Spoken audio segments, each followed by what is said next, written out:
Oh, the first night. Selepas. Mm-mm. Okay, symposium. Alright.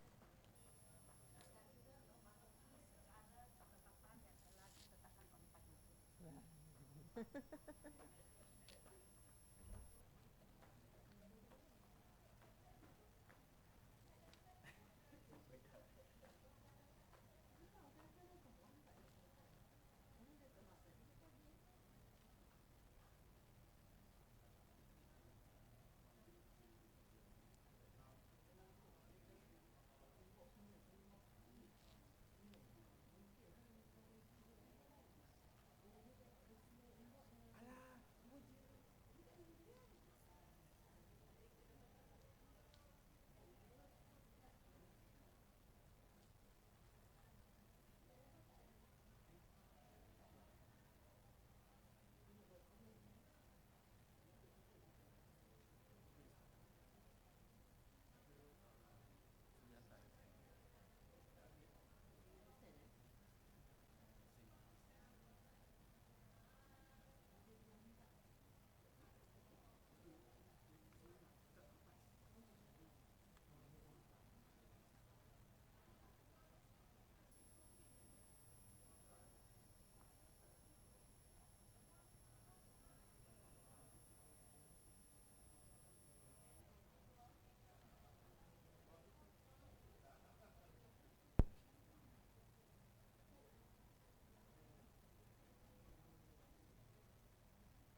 Bismillahirrahmanirrahim. Mohon kerjasama tuan-tuan, puan-puan, rakan-rakan sekalian untuk memenuhi ruang hadapan auditorium ni terlebih dahulu. Ya. Tuan-tuan, puan-puan.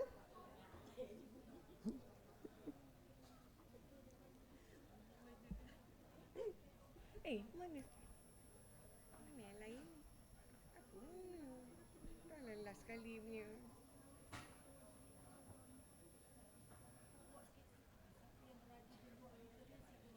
Dah buat pengumuman tadi kan?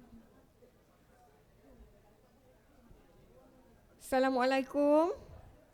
Tuan-tuan, puan-puan, pensyarah, staf ikhtisas yang masih berada di luar auditorium. Jemput masuk ya.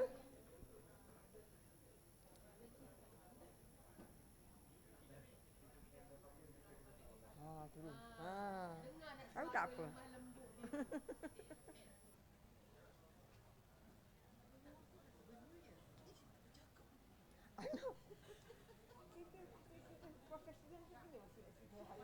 Ahli rumah tangga.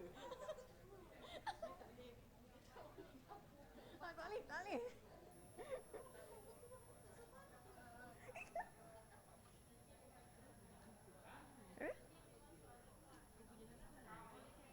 Dulu.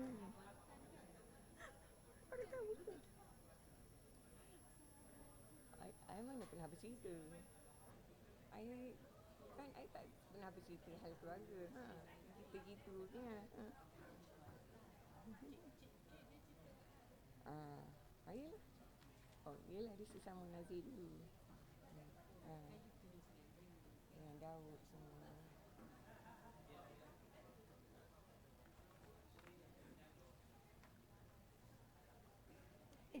Pertemuan cerita tak ada. Alright.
We are wondering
Tuan-tuan, puan-puan, sebelum saya mulakan majlis, ada satu pengumuman yang perlu saya buat.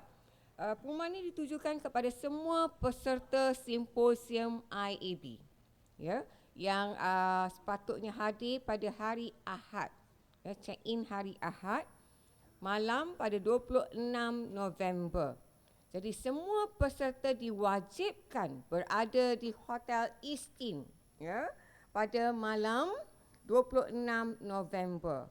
Selepas taklimat daripada urus setia, Puan Mistrin, Puan Timbalan Pengarah Latihan merangkap menjalankan tugas sebagai pengarah, ingin berjumpa dengan semua peserta simposium IEB yang sepatutnya hadir pada malam tu. Jadi mohon war-warkan kepada semua peserta simposium yang berkenaan. Terima kasih.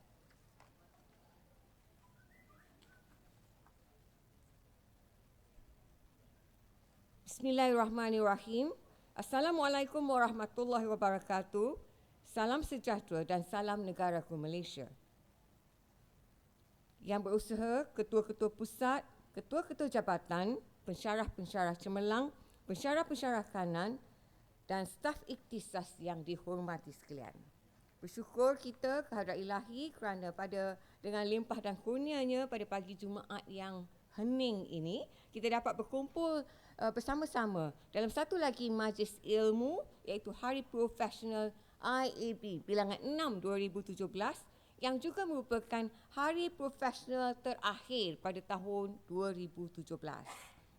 Jadi memohon keberkatan majlis kita pada pagi ini, majlis mempersilakan Yang Berusaha Dr. Haji Parwazalam bin Abdul Rauf untuk bacaan doa. Dipersilakan.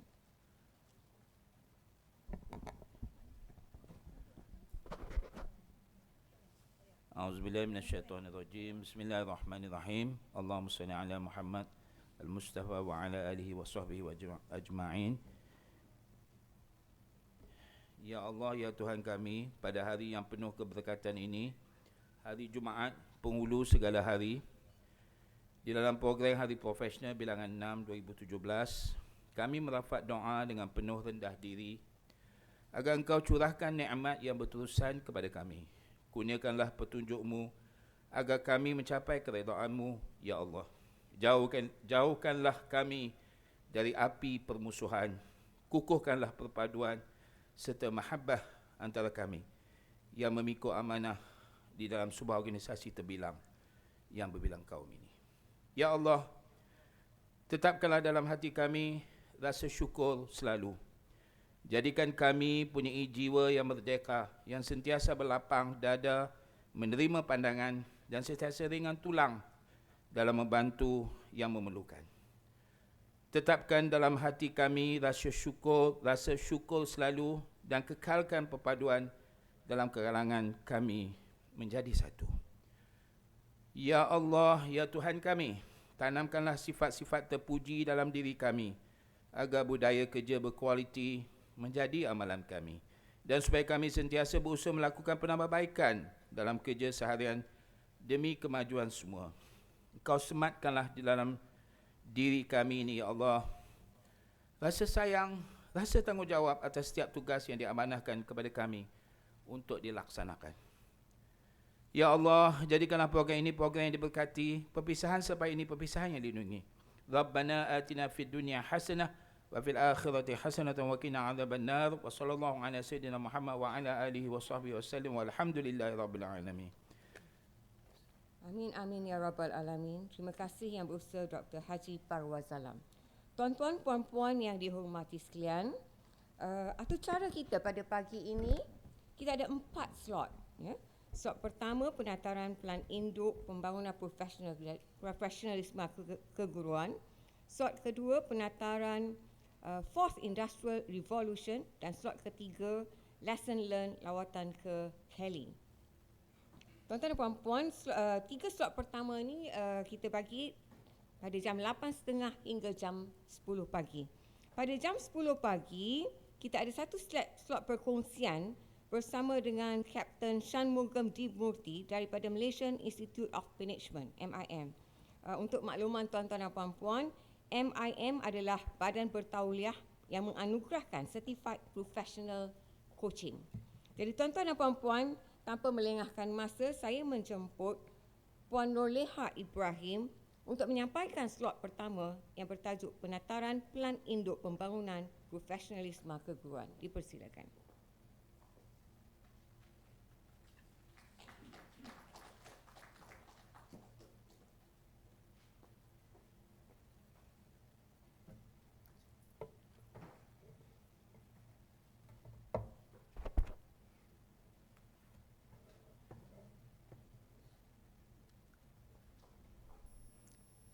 Bismillahirrahmanirrahim. Assalamualaikum. Terima kasih saudari pengerusi majlis, ketua-ketua pusat, ketua-ketua jabatan, pensyarah cemerlang dan rakan-rakan pensyarah sekalian. Untuk makluman tuan-tuan dan puan-puan, penataran Pelan Induk Pembangunan Profesional Keguruan ini telah diadakan pada 27 Oktober 2017, iaitu pada hari terakhir kita ada retreat di Genting hari tu. Jadi pada malam tu saya tak dapatlah untuk bersama memakai pakaian yang lebih kepada futuristik tu, sebab saya berserta 5 orang kawan, kami terpaksa turun awal sebab besoknya akan diadakan penataran tersebut. Mereka yang terlibat sama, iaitu Puan Mariza, Puan Zuria, Puan Mazatul Akmal dan juga Encik Muhammad Nur Basri. Okey, tuan-tuan dan puan-puan, sebenarnya Pelan Induk Pembangunan Profesional Keguruan ini adalah dokumen awal yang diberikan, dimaklumkan kepada kita. Okey, objektif penataran tersebut ialah supaya kita tahu dan memahami dengan jelas mengenai Pelan Induk Pembangunan Profesional Keguruan, iaitu juga disebut sebagai PIPPK. Dan dia berharaplah bila kita pergi penataran tu supaya PPP yang berupaya untuk menyebarluaskan PIPPK di organisasi masing-masing. Jadi hari ini tugas saya sebagai mewakili IAB, saya akan memaklumkan kepada tuan-tuan apa yang telah dimaklumkan. Sebelum tu kalau tuan-tuan tengok di luar tu saya dah letakkan iaitu kalau tuan-tuan tengok dah letakkan iaitu inilah ringkasan eksekutif ni ni dalam bentuk besar, tapi saya tak boleh bagi semua sebab dia bagi sikit saja. Jadi saya telah fotostatkan dalam bentuk warna bagi kita sebarluaskan bersama-sama. Jadi tuan-tuan boleh tengoklah ya. Okey, ini adalah putusan daripada menteri kita, iaitu dia kata Pelan Induk Pembangunan Profesional Keguruan PIPPK ini telah pun dibangunkan untuk memberi panduan dan motivasi pegawai perkhidmatan pendidikan bagi merancang untuk membangunkan kompetensi dan potensi diri kita. Jadi kita sebagai PPP ni, dengan adanya Pelan Induk PIPPK ni, maka kita boleh plan diri kita ke arah mana. Okey, latar belakang dia ialah daripada inisiatif ke-10 Piagam Guru berdasarkan anjakan ke-4 dalam Pelan Pembangunan Pendidikan Malaysia, iaitu mentransformasikan profession keguruan menjadi profession pilihan. Iaitu jadi di sini supaya kita ada beberapa dia punya anjakan. Kalau tuan-tuan tengok kat situ, kita boleh bacalah dalam PPPM tu ya. Okey, ini adalah dokumen awal yang Pelan Induk Pembangunan Profesional Keguruan. Kita boleh dapat download daripada KPM punya laman web, tuan-tuan boleh download yang ni. Jadi di sini kerajaan ataupun KPM berhasrat PPP perlu membangunkan kompetensi dan juga potensi diri bagi memastikan PPP berkualiti dan kekal berkualiti sepanjang tempoh perkhidmatan kita. Okey, jadi maksudnya dari mula semua kita ni guru, bermula dengan DG41 sampailah ke peringkat yang tertinggi. Kalau tuan-tuan tengok dia punya laluan, kita nak tengok laluan dia nanti. Okey, dalam PPK ni dia ada 5 bab. Bab 1 iaitu berkaitan dengan profesional keguruan, kalau tuan-tuan tengok sini. Bab 2 peta laluan latihan ataupun roadmap dia.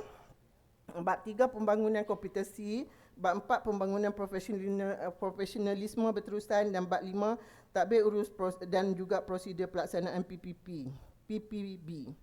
Okey, kita tengok dulu dalam ni dia kata dalam buku ni dia kata dia nak ini adalah model guru yang diharapkan oleh KPM lah kepada kita semua. Dia kata setiap guru perlu ada tiga benda ni kalau kita tengok ni tiga sini. Yang pertama perlu ada roh dan jiwa guru tu, sebab kadang-kadang kita tidak ada roh dan jiwa, kalau tapi saya rasa kita sebagai pensyarah semua mesti mempunyai roh dan jiwa melalui nilai dan etika, dan juga ada jati diri dan negara dan pengetahuan dan kemahuan. Ketiga-tiga ni adunkan. Di sini adalah peranan-peranan kita. Kalau kita tengok nanti step dia satu persatu ya. Ini adalah kerangka pembangunan profesionalisme keguruan. Dia bermula dengan, kalau tuan-tuan tengok kat sini, daripada pra-perkhidmatan. Pra-perkhidmatan ni maksudnya sebelum kita jadi cikgu, kita akan pergi ke maktab, ke universiti untuk mengambil dalam ijazah pendidikan apa semualah. Jadi persiapan berlaku di sini ya. Jadi di sini latihan keguruan ya, juga ada kriteria penilaian guru dan ada juga penilaian ikhtisas. Maksudnya kalau ada juga guru yang tidak layak, maka tidak dicalonkan untuk lantik. Kemudian fasa yang kedua iaitu awal perkhidmatan. Dalam awal perkhidmatan ni dia ada kelayakan kita, lantikan, rekod daftar guru dan juga pembangunan kompetensi. Kalau kita tengok ni dia punya ni roda dia, iaitu apa yang perlu ada situ, sokongan dan sumber, induksi dan pementoran, dan juga ada penilaian berlaku di situ. Dan yang terakhir di sini, fasa terakhir ni adalah pemantapan kerjaya. Iaitu macam kita sekarang lah, bila kita dah mendapat sesuatu, bila ada kebolehan, kemahuan apa semua, maka pemantapan kerjaya akan berlaku dan akan membuatkan kita boleh bergerak berdasarkan kepada 3 laluan kerjaya kita di sini, iaitu pengajaran dan pembelajaran, kepimpinan dan juga kepakaran pendidikan. Ini adalah dia punya roda dia, itu berdasarkan kriteria pemilihan untuk menjadi kepimpinan PDP apa semua tu memerlukan kriteria pemilihan dan juga pembangunan profesional berterusan kendiri. Kita juga boleh buat kendiri kita sebab ataupun atas arahan organisasi. Kendiri ni mungkin kita sambung belajar, kita pergi kursus dengan sendiri, dan organisasi itu melalui arahan-arahan daripada ketua-ketua kita ataupun mengikut keperluan kita punya kerjaya kita. Okey, ini adalah cadangan laluan kerjaya. Kalau tuan-tuan tengok di sini ada 3 laluan. Di sebelah kiri laluan kerjaya, PDP, kepimpinan dan juga kepakaran pendidikan. PDP ni bermula daripada DG 41. Semua kita bermula dengan DG 41, 44, 48, 52, 54 sampailah ke grade khas, Jusa C, Jusa B, Jusa A dan terus. Nanti kita tengok, kita pergi satu persatu dia punya ni. Okey, kita tengok pula kepada bab yang kedua dalam PIPPK ni, peta laluan latihan. Maksudnya bila kita perlukan laluan kerjaya, maka kita perlukan kepada latihan yang kita perlukan. Dalam bab ni dia akan masukkan peta laluan latihan, pembangunan profesionalisme berterusan. Okey, ini peta laluan latihan dan juga peta laluan kerjaya kita dan latihan ni. Kalau tuan-tuan tengok ni ada macam bentuk-bentuk seperti diamond apa semua ni. Ini adalah keperluan-keperluan yang diperlukan. Contoh kalau kita tengok sini, kalau tuan-tuan boleh tengok juga dalam yang kertas yang saya bagi tu. Kalau kita tengok bentuk yang bulatan ni bukan spera ni ialah pelan pembangunan profesional berterusan asas. Asas ni bermula daripada DG 41. Syarat dia mesti ada di sini. Kemudian untuk bentuk ni ialah PB keperluan dasar. Maksudnya setiap kita perlu mengetahui berkaitan dengan dasar-dasar. Kemudian PPB pembangunan kompetensi kepada elektif, iaitu bentuk diamond, dan yang star tu ialah PPB pelengkap. Kalau tuan-tuan tengok di sini dalam laluan ni, laluan ini adalah peringkat asas. Untuk PDP dia bermula daripada DG 41 dan berakhir kepada grade khas Jusa. Okey, kalau kita tengok sini. Di sini dikatakan kata kalau kita sebagai PPP kita ni tidak mahu meninggalkan bilik darjah lah, dia kata kalau cikgu tak mau keluar daripada tu, dia boleh sebenarnya dia boleh terus sampai ke Jusa. melalui plan tertentu. Begitu juga dengan kita pensyarah-pensyarah. Pensyarah-pensyarah juga termasuk dalam sini, iaitu pensyarah di IAB, di IPG dan juga di matrik. Dia mengikut laluan-laluan di sini. Jadi kemudian kita juga memerlukan kita punya ini adalah catatan ni adalah bagaimana pembangunan profesionalisme yang kita perlukan. Kalau tuan-tuan tengok sini apa yang kita perlukan tapi kalau nak pergi kepada kepimpinan, dia bermula dengan DG 44. Dia tidak bermula dengan DG 41. Kepimpinan bermula dengan DG 44 dengan laluan daripada sini. Kalau tuan-tuan tengok sini, laluan daripada PDP biasa boleh pergi kepada kepimpinan. Dan juga daripada kepimpinan boleh berpatah balik kepada PDP biasa. Mengikut apa dalam buku PPIPK ni, dia kata kita boleh mohon kita boleh mohon untuk kalau kita nak bertukar daripada PDP kepada kepimpinan. Boleh buat, tapi dengan ada syarat-syarat tertentu. Dia punya permohonan dia.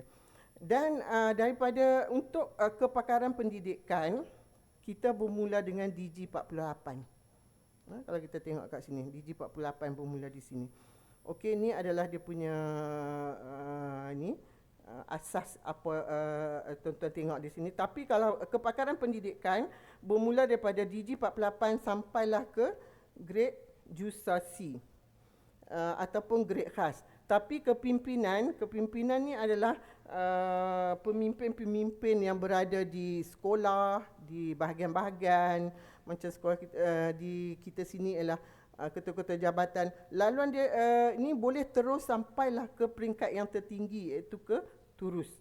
Okey, jadi kalau di sini sampai untuk kepakaran di sini, kalau tuan-tuan tengok sini dia ada satu arrow hijau kan, sampai ke DG 54. Di sini bila peringkat kepakaran sini, kalau dia mempunyai potensi tertentu, dia boleh dilantik untuk menjadi pemimpin kat situ, kepimpinan kat situ. Dia punya laluan dia tu. Okey. Okey, ini adalah kategori apa yang dia kata pembangunan profesional. Kalau kita tengok tadi bentuk tadi ni, asas tu, dia kata aktiviti sebelum atau permulaan laluan kerjaya PPP bagi pembangunan bagi menguasai kompetensi asas. Kalau kita tengok ni contoh dia ialah program pembangunan guru baru, program transformasi minda, aktiviti PPB menengkar ni khusus induksi nazir MPQL. Ini adalah asas yang perlu ada. Jadi kalau kita kontakkan dengan pensyarah di IAB, asas kita apa dia kat sini? Khusus yang diperlukan itu induksi lah ya. Kalau kita datang tu mungkin diperlukan khusus induksi diperlukan. Kemudian kategori yang kedua itu pembangunan kompetensi. Pembangunan kompetensi ini adalah untuk meningkatkan kompetensi kita, iaitu secara generik dan juga fungsional, iaitu berasaskan bidang dan deskripsi tugas, laluan kerjaya serta grade kita. Dan dia punya contoh aktiviti di sini peningkatan akademik. Mungkin kita nak sambung daripada tuan-tuan yang kalau dulu kita tidak ada tak ada master, kita buat master, lepas tu sambung kepada PhD. Ini adalah peningkatan akademik dan latihan yang ditetapkan bagi laluan kerjaya PPP dan juga ulasan buku boleh dilakukan di sini ya. Dan kategori yang ketiga ialah keperluan dasar ataupun khusus. Yang ni kalau kita tengok, kalau tuan-tuan tengok kat sini, keperluan dasar ni perlu semua perlu kat sini. Tambah DG sini semua kita perlukan keperluan dasar. Dia kata di sini keperluan dasar ni adalah untuk meningkatkan kompetensi PPP dalam memahami, menghayati dan melaksanakan program yang menyokong pelaksanaan dasar atau keperluan khusus KPM yang terkini. Jadi contohnya seperti perubahan baru dalam kurikulum, kita perlu tahu sebagai PPP, kita perlu tahu PBS, pembelajaran abad ke-21, KBAT, Linus dan sebagainya lah. Kalau juga macam kalau kita dalam konteks di IAB ni, kita perlu ada perubahan dalam MPQL ke apa semua tu, kita ada TOT tot untuk MPQL. Itu semua kita perlulah sebagai pensyarah. yang kita perlukan. Dan elektif pula, elektif ni adalah program pilihan sendiri. Kita sendiri yang buat ataupun mengikut keperluan ataupun kepakaran. Kat mana kita rasa kita nak memberi nak menjadikan kita tu siapa. Jadi di sini keperluan organisasi berkaitan dengan bidang tugas untuk pengayaan dan pengukuhan kompetisi bagi meningkatkan kualiti penyampaian perkhidmatan. Kalau kita tengok sini contoh-contoh, kalau kita pergi seminar, persidangan, apa semua tu, penyelidikan, kajian tindakan, itu adalah contoh aktiviti ataupun kursus. Kalau dalam konteks IAB ni, kita tengok mungkin ada kolokium, ada retreat, kita pun boleh juga diguna pakai, dan apa-apa yang diperlukan oleh pensyarah kita. Ini adalah elektif untuk kita nak menjadi siapa. Dan pelengkap pula, pelengkap ni adalah program eksklusif yang ditawarkan kepada kepimpinan tertinggi dan juga guru serta pemimpin sekolah berprestasi tinggi yang terpilih untuk pengayaan dan pengukuhan. Di sini contohnya, di sini dia kata kursus keupayaan guru cemerlang, grade khasi, apa semua tu, ataupun dia kursus JUSA EEC di Intan ke apa semua tu, itu dia punya untuk melengkapkan dia sebagai JUSA lah, untuk dia punya ni. Okey. Okey, dalam pembangunan kompetisi dia ada 5 bidang yang di sini, iaitu deskripsi tugas kompetisi, standard prestasi, penilaian penilaian prestasi bersepadu, kenaikan grade dan juga pertukaran laluan. Okey. Ini adalah deskripsi tugas yang kita boleh tengoklah kat sini. Kalau tengok PDP perlu apa semua tu, dan juga sebagai kepimpinan apa yang deskripsi tugas dia. Okey, ini adalah kerangka deskripsi. Dia katakan DG 41 adalah pelaksana, DG 44 adalah penggerak, dan DG 48 adalah pembimbing dan juga mentor, 52 adalah peneraju perubahan, 54 pemikiran strategik, dan grade khas ni adalah pemikir holistik. Ini dia punya deskripsi tugas dia. Okey, yang ni bidang keberhasilan apa semua ni ya. Okey, standard prestasi ni bagi pegawai perkhidmatan pendidikan ialah dokumen piawai yang komprehensif berkaitan dengan kompetisi teras dan profesional serta keberhasilan yang perlu dicapai oleh PP. Maksudnya kita perlu capai satu standard tertentu. Itu yang disenaraikan dalam ni ya. Dia lebih kepada kita punya tujuan inilah pengukuran. Kalau kita tengok ni komponen-komponen dia, domain, penyata domain, elemen petunjuk prestasi. Ini adalah domain-domain dia. Maksudnya kalau laluan kerjaya pegawai perkhidmatan pendidikan PDP, apa domain dia perlukan? Bagi kepimpinan, apa domain dia? Tambah perbezaan dia berlaku pada domain 7 lah. Domain 7, 8 dan 9. Kalau PDP, kepimpinan dan juga keparan pendidikan semua sampai domain 6 tu adalah perlu. Dan yang membezakan adalah domain 7, 8 dan 9.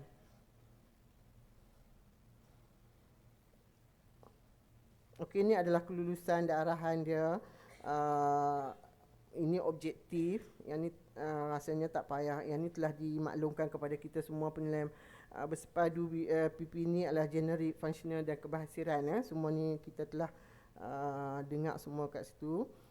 Ni kategori bidang, kumpulan bidang, iaitu PDP, PTA, PTB, PTB, facilitator dan jurulatih. Yang ni pun kita telah didedahkan sebelum ni tuan-tuan. Ni adalah penilaian bersepadu PPP, implikasi dia. Implikasi dia kata kat sini, markah penilaian PPP akan digunakan untuk tujuan pergerakan gaji, anugerah perkhidmatan cemerlang, pingat perkhidmatan cemerlang, pembangunan profesional berterusan, kenaikan pangkat, laluan kejayaan melanjutkan pelajaran dan juga dasar pemisah. Ni contoh kalau prestasi rendah berapa, prestasi sederhana 60 hingga 79.99, prestasi tinggi 80 hingga 89 dan cemerlang adalah 90 ke atas. Okey. Ini garis panduan kita boleh tengok dalam laman web. Dan juga ada dasar pemisah. Tujuan dia kata dasar pemisah ni untuk menamatkan perkhidmatan dan membesarkan pegawai yang berprestasi rendah daripada perkhidmatan awam. Mengikut dalam PIPPK ni, dia kata kalau dia dapat 60 markah 60 ke bawah dalam 1 tahun, maka 1 tahun diberi peluang untuk tahun depan masih lagi rendah, maka dia boleh di-exitkan lah, dikeluarkan daripada perkhidmatan. Tapi tuan-tuan boleh baca lagi lah untuk lebih ni mengetahui lebih berkeliling-berkeliling. Ini adalah dia maklum sekali lalu je lah faedah-faedah persaraan. Manakala pembangunan profesional berterusan pula, ini saya rasa kita pernah tengok kalau dulu masa mula-mula saya masuk IAB dulu telah diceritakan oleh Dr. Yusof macam mana dia JOTD ni apa semua ni, laluan dia kerangka latihan dan pembangunan berasaskan pertumbuhan. Daripada DG 41 sampailah ke JUSA. Kalau tengok pucuk rebung ni, kalau tengok daripada DG 41 pelaksana, apa dia punya profil prestasi dia apa semua, 44 apa dia, 44. Jadi yang ni tuan-tuan boleh baca detail lah dalam dia punya tu ni. Kemudian dia ada bidang latihan, apa nilai dan etika yang diperlukan. Untuk aktiviti pembangunan profesional ni, dia ada bagi inisiatif plan PPPB ni, dia ada 3. Ada juga kementerian. Kalau kita tengok daripada kementerian, daripada organisasi dan daripada kendiri. Sebenarnya benda-benda ni terlibat dalam, kalau kita tengok sistem mata merit sistem merit tu, kalau tuan-tuan tengok kita dah diguna pakai sebenarnya, dan dalam SPL KPM pun dah ada. Kalau kita tengok dia punya ni, sama ada aktiviti ni dirancang oleh KPM, apa yang kita perlu selalunya inilah dasar, ataupun daripada organisasi, ataupun selalunya kendiri ni lebih kepada elektif lah, kita punya elektif sendiri. Okey. Ini contoh-contoh pembangunan profesionalisme berterusan, aktiviti yang ni seperti wacana ilmu, kursus, portal e-guru, penyelidikan, aktiviti PPB. Kita tak boleh tetap kepada satu saja, tak boleh kepada kata kalau kita penyelidikan, just penyelidikan je, kita tidak buat lain. Tapi kita perlu untuk dapat dia punya sistem mata yang baik, kita perlu merangkumi semua. Peningkatan akademik, inovasi, bengkel, coaching, mentoring, ulasan buku, PLC, penulisan dan perkaryaan, lawatan penanda aras juga merupakan aktiviti pembangunan profesionalisme berterusan. Ini contoh yang diberi pendekatan model pembangunan bersemuka, teradun dan dalam talian. Ini telah kita applykan lah dalam IAB Okey, seterusnya jawatankuasa yang terlibat dengan di dalam bab 5 tadbir urus dan prosedur pelaksanaan PPB. BPSM ialah panel pembangunan sumber manusia bahagian latihan. BPG jawatankuasa latihan pembangunan staf. BPG juga ada terlibat jawatankuasa latihan pembangunan profesionalisme keguruan, dan IAB terlibat sebagai jawatankuasa latihan pembangunan kepimpinan pendidikan. Seperti yang kita buat MPQR tu lah kan. Okey, inilah buku yang dia ni buku lama lah. Yang dulu pada 2014 Pelan Pembangunan Profesional Berterusan. Tapi sekarang ni telah diubah mulai 2016, iaitu Plan Induk Pembangunan Profesionalisme Keguruan. Ni masih lagi dokumen awal, masih belum lagi dapat dia punya disahkan. Jadi kita boleh muat turun, kalau tuan-tuan nak muat turun, kita boleh buka portal KPM, dia bagi tahu kat kita kalau ni pilih warga KPM apa semua, pilih dalam perkhidmatan muat turun. Tuan-tuan boleh muat turunkan dia punya PIPPK sini. Okey. Okey, saya rasa itu sajalah yang nak dimaklumkan kepada tuan-tuan dan puan-puan. Okey, sekian, terima kasih kerana sudi mendengar Okey.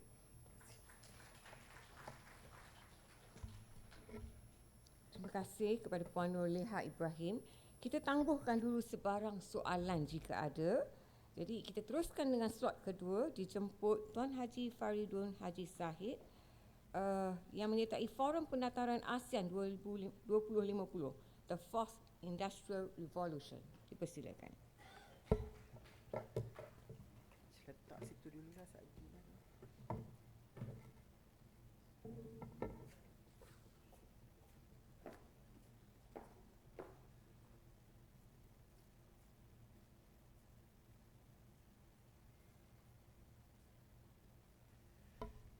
Bismillahirrahmanirrahim. Assalamualaikum dan salam sejahtera. Yang saya hormati Ketua Pusat seorang je hari ini, Dr. Zahrian, Ketua-Ketua Jabatan, Pensyarah-pensyarah cemerlang dan rakan-rakan yang saya hormati sekalian. Jadi terima kasih kepada pengurusi majlis, terlupa ya. Okey, tiba masanya untuk saya berkongsi tentang Asian 2050 Forum, okay, Fourth Industrial Revolution yang telah kami hadiri di Putrajaya Marriott Resort. Jadi untuk makluman, untuk menyediakan persembahan ni saya perlukan masa berjam-jam, tidur pun tak lena, okay, untuk berkongsi apakah yang kami telah dapat. Okay. Untuk bahan ni bukan sahaja saya refer kepada Kertas Pembentangan, tapi juga kepada sumber-sumber internet yang boleh memperkuatkan tentang Fourth Industrial Revolution ni.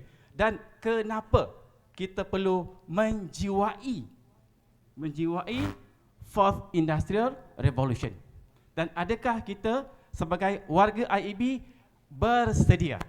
Jadi untuk itu, selain daripada saya memberikan sedikit perkongsian, saya ada beberapa souvenir yang saya pau daripada rakan-rakan yang tak ada kat sini pada pagi ini. Jadi saya siapkan bahan, saya bentang dan dia kena bagi hadiah. Jadi kena bersedia dengan smart device masing-masing. Okey, paparan kedua ni agaknya kenal tak? Tak kenal? Dia sangat, orang kata, orang penting di Malaysia ni. Dia lead agency dan sebagai think tank, okay, untuk menjadikan Malaysia ini antara yang hebat di dunia, iaitu Profesor Emerita Datuk Dr. Osman, Mega Science 3.0 dan dia Project Director. Oh, Datuk Mazlan Osman. Maaf. Yang kedua ialah Profesor Datuk Dr. Asma Ismail, dia Presiden ASM, Academy Science Malaysia, yang mana objektif dia to be think tank of the nation for matters to science, engineering, technology and innovation, and to pursue excellence in the fields of science. Okay. Sebenarnya inilah tim yang terlibat yang telah menghadiri forum tu. Seterusnya, bahan yang saya terima, saya telah pun muat naik di portal CPD IAB untuk kita baca dan muat turun, dan saya juga akan berkongsi perkara yang menyentuh orang kata situasi terkini dan sangat baik untuk kita kongsi bersama, dan aktiviti kuis berbentuk Kahoot. Okey, sekarang saya ada nak uji dua orang kata pengetahuan yang lepas. Okay, masihkah anda ingat? Yang ini ada hadiah. Bila mana siapa boleh jawab sedikit dia punya maklumat, okay, special. Okay, dengar ni baik.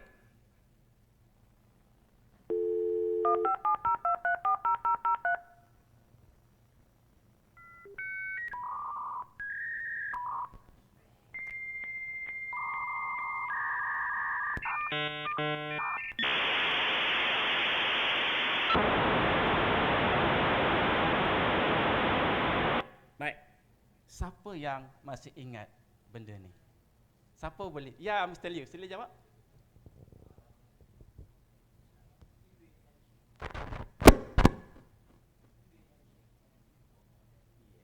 In what year?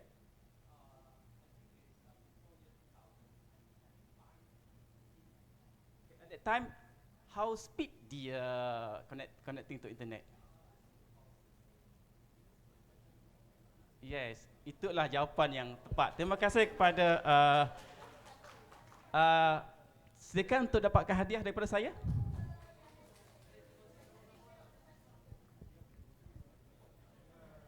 Tahniah. Okey, pada masa itu kelajuan internet hanyalah 56.6 kilobyte per second. Berbanding sekarang yang kita ada 2 gig. 2000 Mbps yang disediakan oleh Pusat Data and Stats untuk kita. Kelajuan internet, kalau kita nak tahu, 1000 kali laju berbanding dengan dahulu. Dan kita punya handset ni actually adalah terlampau baik berbanding dengan komputer pada ketika tahun 97, 98. Imagine. Okay, kita lihat audio yang kedua.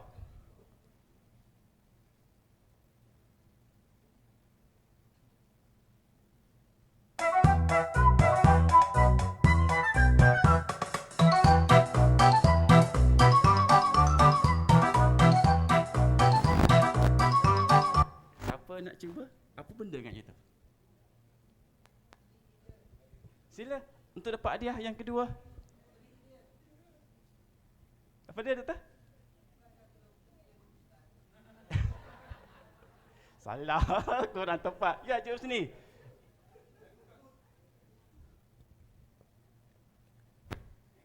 Yes, that's right. Angry Bird. Silakan ke depan.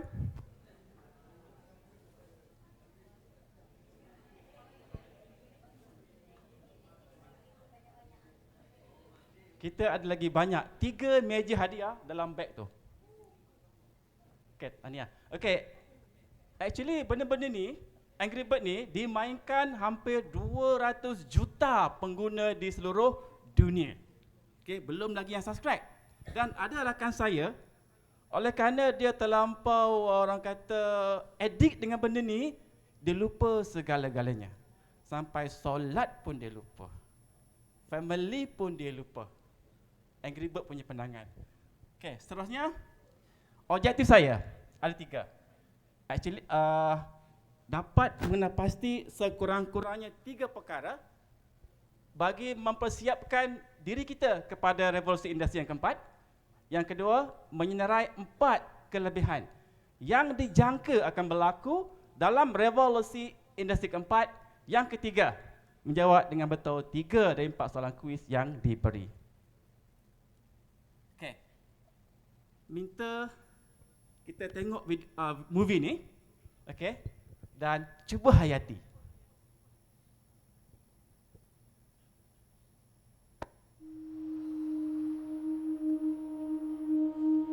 We are wondering what is happening to the world. Everything is changing.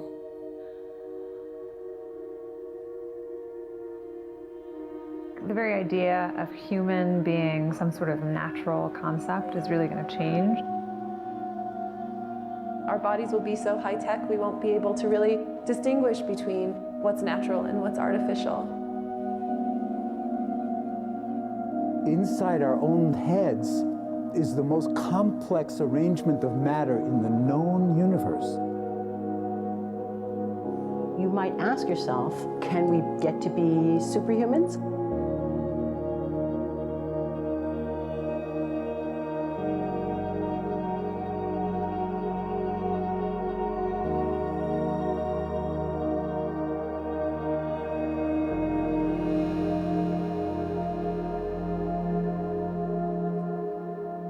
The original Industrial Revolution was driven by the discovery that you could use steam engines to do all kinds of interesting things. But that was followed by additional revolutions for electricity and computers and communications technology. We're now in the early stages of the 4th Industrial Revolution, which is bringing together digital, physical, and biological systems. One of the features of this 4th Industrial Revolution is that it doesn't change what we are doing, but it changes us. With the ability to visualize brain activity, for example, through a simple consumer-based EEG device, it gives us access to ourselves in ways that we've never before thought possible. It unlocks the black box that is the brain and enables us to really, truly be able to realize an identity that is aspirational. There's now a scientific foundation for the effects of mindfulness on the brain, on the genome, on biological aging. And when the human mind does know itself, then you get the potential for a new renaissance that restructures itself in terms of our relationship to life, our relationship to the planet, our relationship to work. We need a different economic model. And by that I don't mean capitalism versus communism. What I'm talking about is a shift in the system along the lines of the two big changes that happened in the 20th century, Keynesianism, with a much greater focus on health and education and the role of government working with business, and then a reaction against that in late century to neoliberalism, where the focus was on free markets, freedom of the individual, and getting governments out of the way. We need a shift to a new system that will allow us to meet the basic needs of every human on the planet, that will live within planetary means, that will be fairer, and that will be focused as its key goal, not on growth per se, but on maximizing human well-being. And history tells us that a values shift is triggered by creation of a new story about how we want to live. I see the circular economy as something which fits very closely with mankind's goal to be innovative and creative and to always progress. We can use asset tracking, we can use IT, we can use 3D printing to enable this different economic model to recover materials, feed them back into the economy, and really to decouple growth from the resource constraints we have.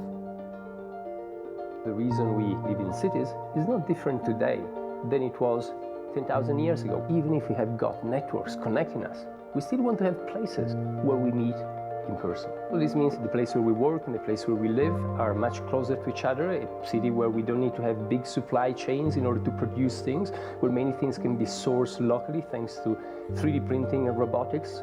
So if we're able to do something to transform cities, to make them more efficient, then the impact can be huge.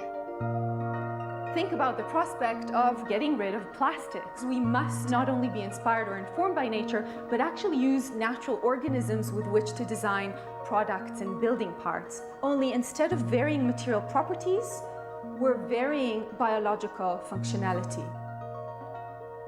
Design is critical today because it's the first signal of human intention. So the question of adding quality to quantity, it isn't a matter of simply circulating things that are potentially toxic. It's circulating things that are safe and healthy for all generations. So the goal is no longer, I want to be less bad, less monotonous, less unsafe, less unjust. It's really about a diverse, safe, healthy, and just world with clean air, clean water, clean soil, clean energy. Together we are fighting to preserve our fragile climate from irreversible damage and devastation of unthinkable proportions. If we think about the original Industrial Revolution, it was an energy revolution. I like to think of it as a kind of bookending of a period in human history during which we used fossil fuels, and it worked very well for us for a long time, but now we have to bring that to an end. We have energy technologies that can power our civilization: solar, wind, biomass. So then the question is, well, how do we get grid integration? Maybe the wind is blowing in Denmark, the sun is shining in Germany, and now you can move that electricity through an integrated grid. You can supply energy to everyone who needs it, and you can supply energy at all times.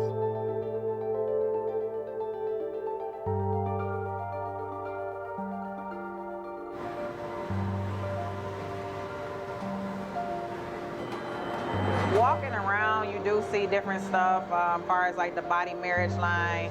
They use a lot of things that help them lift up and move things to the car. You just sit there and, you know, program something, and it has its own set mind to go ahead and do everything. And then as humans, we just come in and take the extra step to help the technology.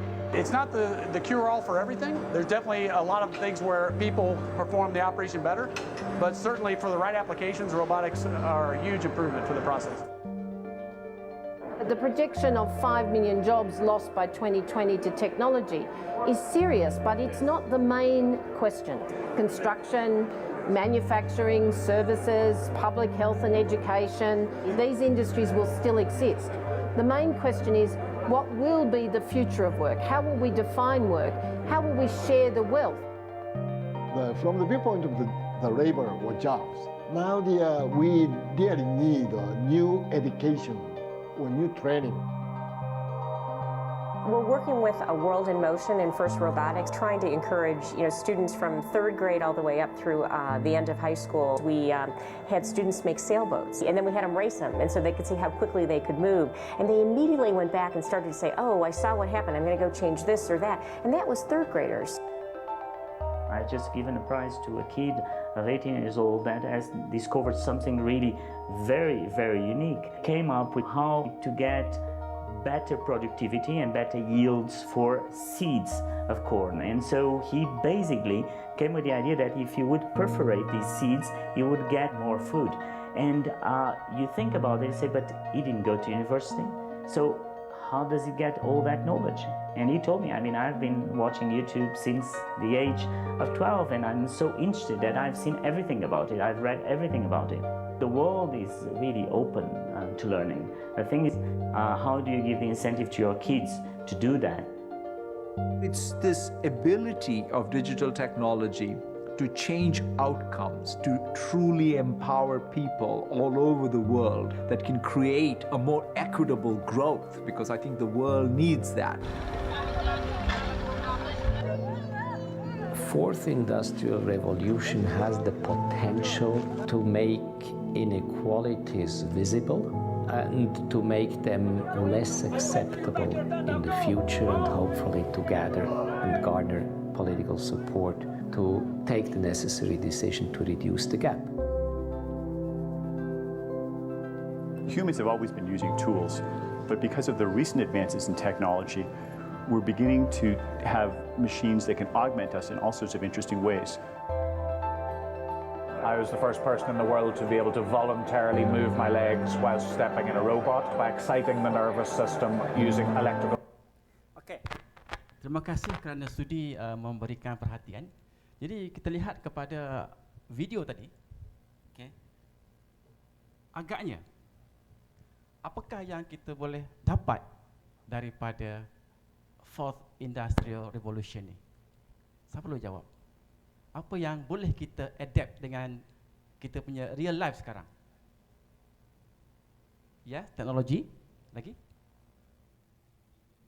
Creativity, good lagi.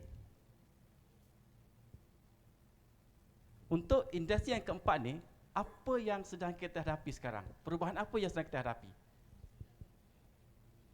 Energi itu pada kurun yang pertama, abad yang pertama, pada kurun yang 18, diikuti oleh kedua elektrikal dan komputer. Dan ketiga teknologi mesin pada otomasi perindustrian. Yang keempat, yes, artificial intelligence. Now, ready dengan kuis untuk Kahoot? Okay, ready ya?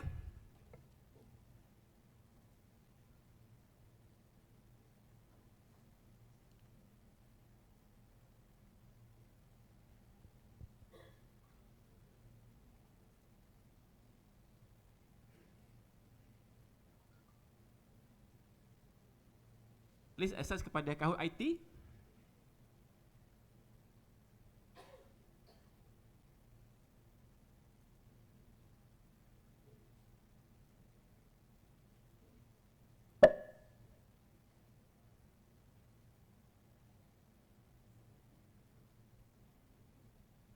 The original Industrial Revolution was driven by the discovery that you could use steam engines to do all kinds of interesting things. That was followed by additional revolutions for electricity and computers and communications technology.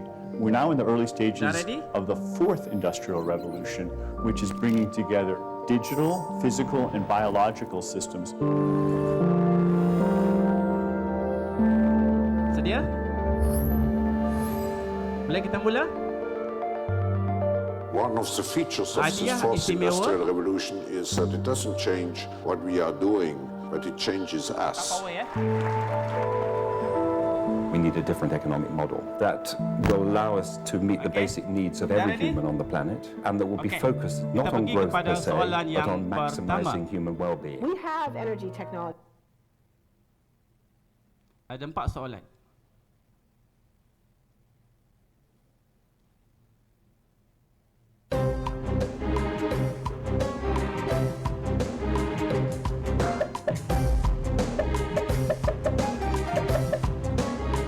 Base pada gambar ya.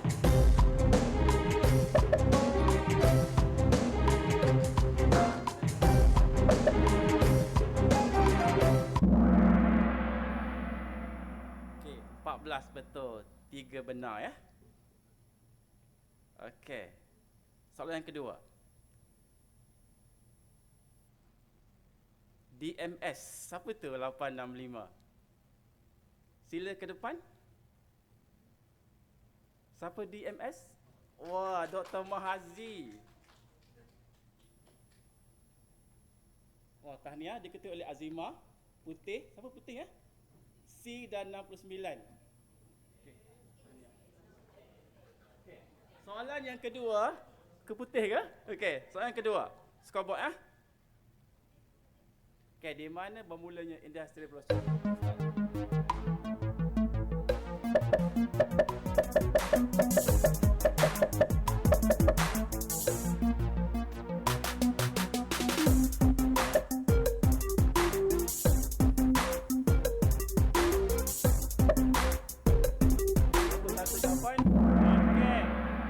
Betul lah. Kita tengok siapakah yang bernasib baik. HJ. Siapa HJ? Hisam Jamin. Ada. Okey, tunggu kasih bagi. Okey, terlihat soalan yang seterusnya. Test kita yang kedua, C, IU dan Yus. Yang soalan seterusnya.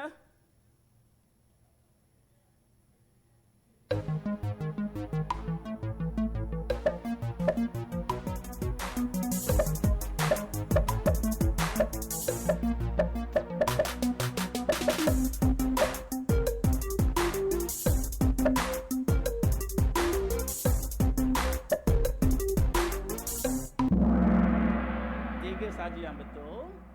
Okey. HJ lagi. Wah, dahsyatnya dia. Tak ada. Okey, seterusnya. Empat yang akhir ya.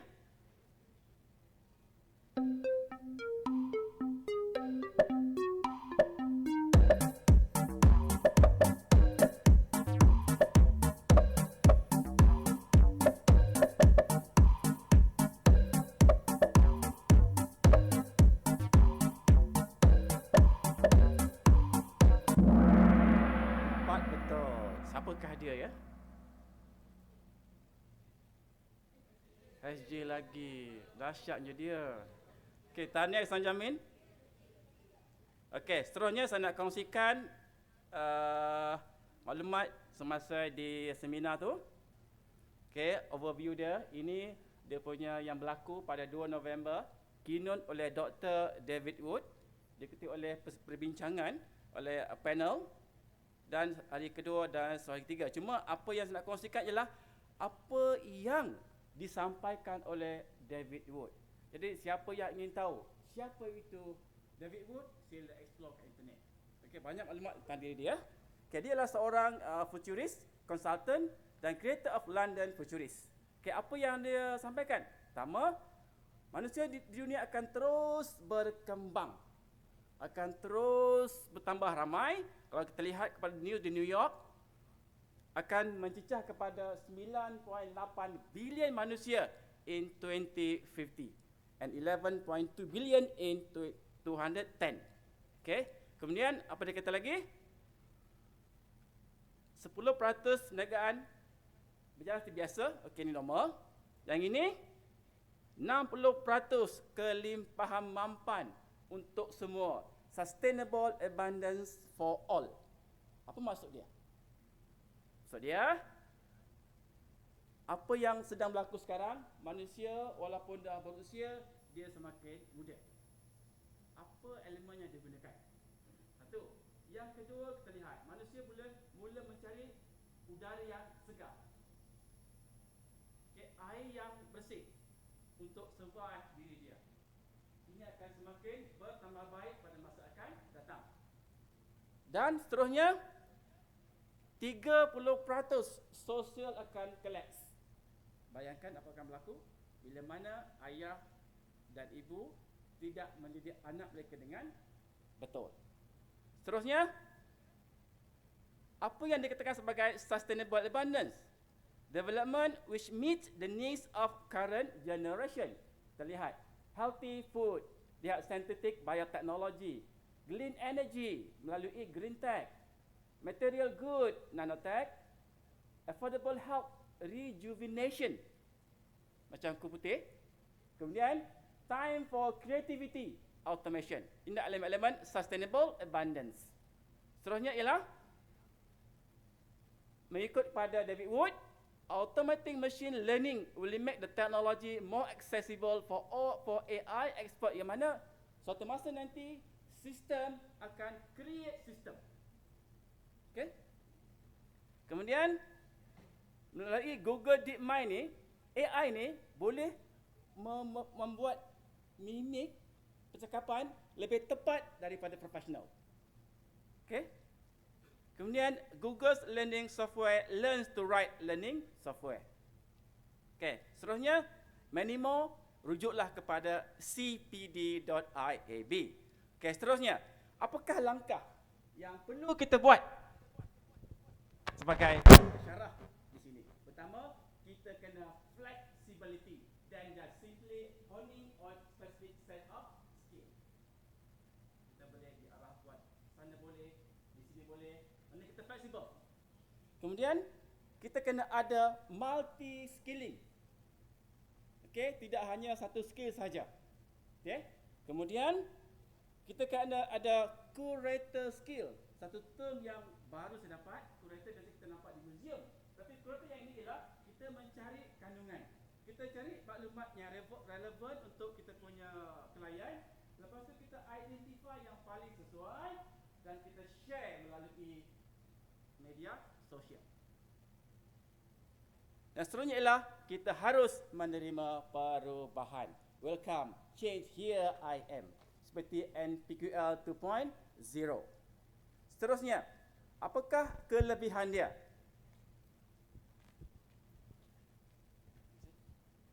Pertama, antara yang saya dapat catat di sini ialah sistem lebih terbuka, ekonomi berasaskan pengetahuan, dunia lebih berhubung. Connected world. Rangkaian, perkongsian, pertukaran dan kolaborasi melalui capaian berasaskan fungsi berbanding dengan ownership. Dan kita lihat kesepaduan industri dan perkhidmatan akan lebih, orang kata optimum oleh pihak kerajaan dan mewujudkan pekerjaan baru, computer engineers and scientists, network expert, etc. Dan work organisation more agile, lebih tangkas. Okay? Yang ini dia hampir sama dengan computational thinking. Kemudian pilihan dia ialah penghapusan tugas yang berulangan dan rutin, bentuk baru kaedah kolaborasi dan kerjasama. Apa kelemahan dia? Jobless growth and jobless future. Dan mewujudkan apa? Super powerful oligopolis yang hebat. The new world data master macam Google sekarang yang kita base pada cloud dia. Dan apakah ancaman yang kita akan lihat? Kemusnahan besar pekerjaan mahir sederhana. Intensification of anytime, anywhere, work yang saya selalu kongsikan, e-learning rupanya menyebabkan kita menjadi stress and burnt out. Kemudian digital management, policing of workers, risk of mutual loss of trust between employees and management. Okay, where is the wisdom? Technology or humanity? Dan akhirnya rumusan dia mengikut kata seorang penceramah di YouTube, tajuk dia The Fourth Industrial Revolution is in your pocket oleh Lan Han. Sangat menarik untuk kita lihat dan hayati. Dia kata jangan terlalu menghabiskan masa kita dengan handphone atau komputer yang berlaku sekarang. Gunakan teknologi sebagai enabler, bukan hamba kepada teknologi. Dan kita tak perlu menjadi pakar, tapi yang penting ialah brain power untuk kita gunakan bagi kebaikan sejagat dan cipta nilai yang unik untuk kehidupan kita. Jadi, untuk itu saya ucapkan terima kasih kerana sudi untuk mendengar. Terima kasih Tuan Haji Faridun Haji Said atas perkongsian ilmu itu tadi. Majlis seterusnya menjemput Puan Chai Sai Hon untuk perkongsian pengalaman lawatan kerja ke Kili. Dipersilakan.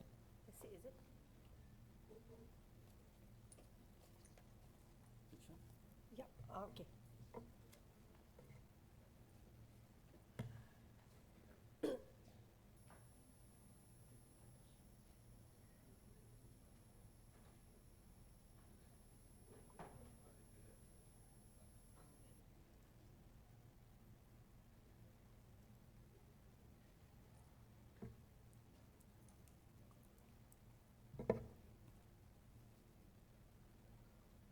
Selamat sejahtera dan salam satu Malaysia kepada yang berbahagia Dr. Zahrian.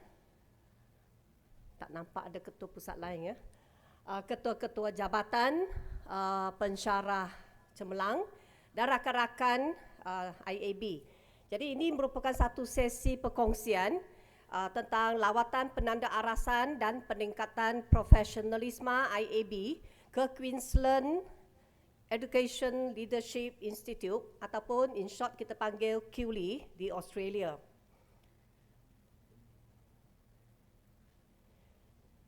Okay, latar belakang program ini telah dilaksanakan pada 12 hingga 20 Oktober.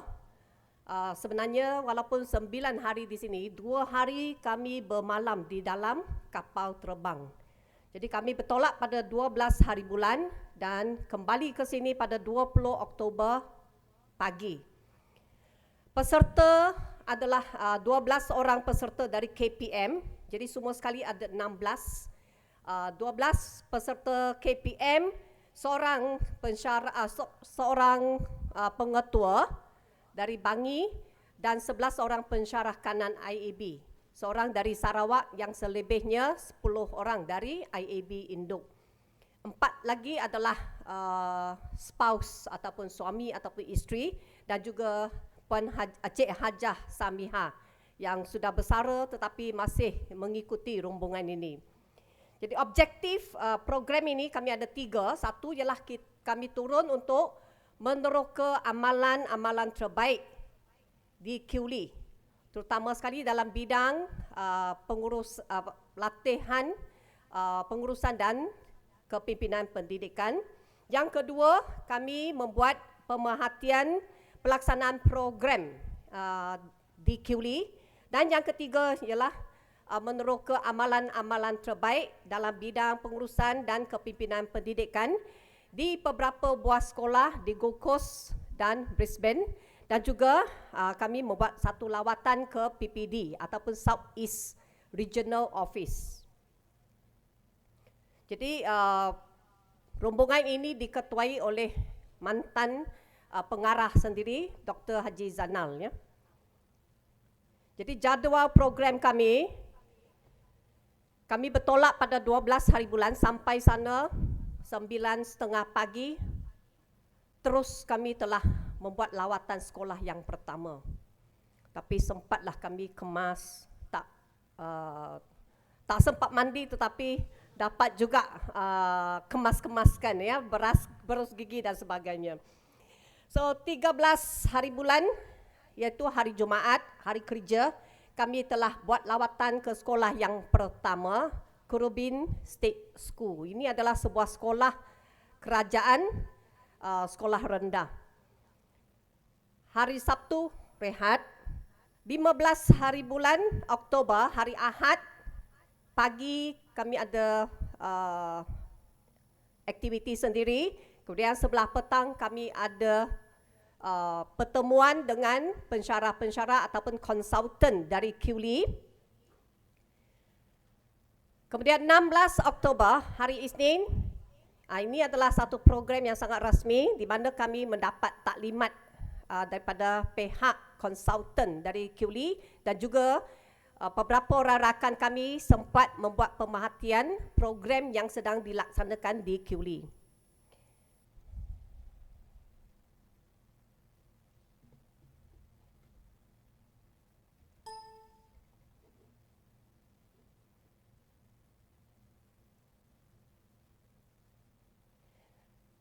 Okay, hari Selasa pula 17 Oktober kami membuat lawatan ke sekolah yang kedua iaitu Queensland Academy for Creative Industry, in short dipanggil QACI.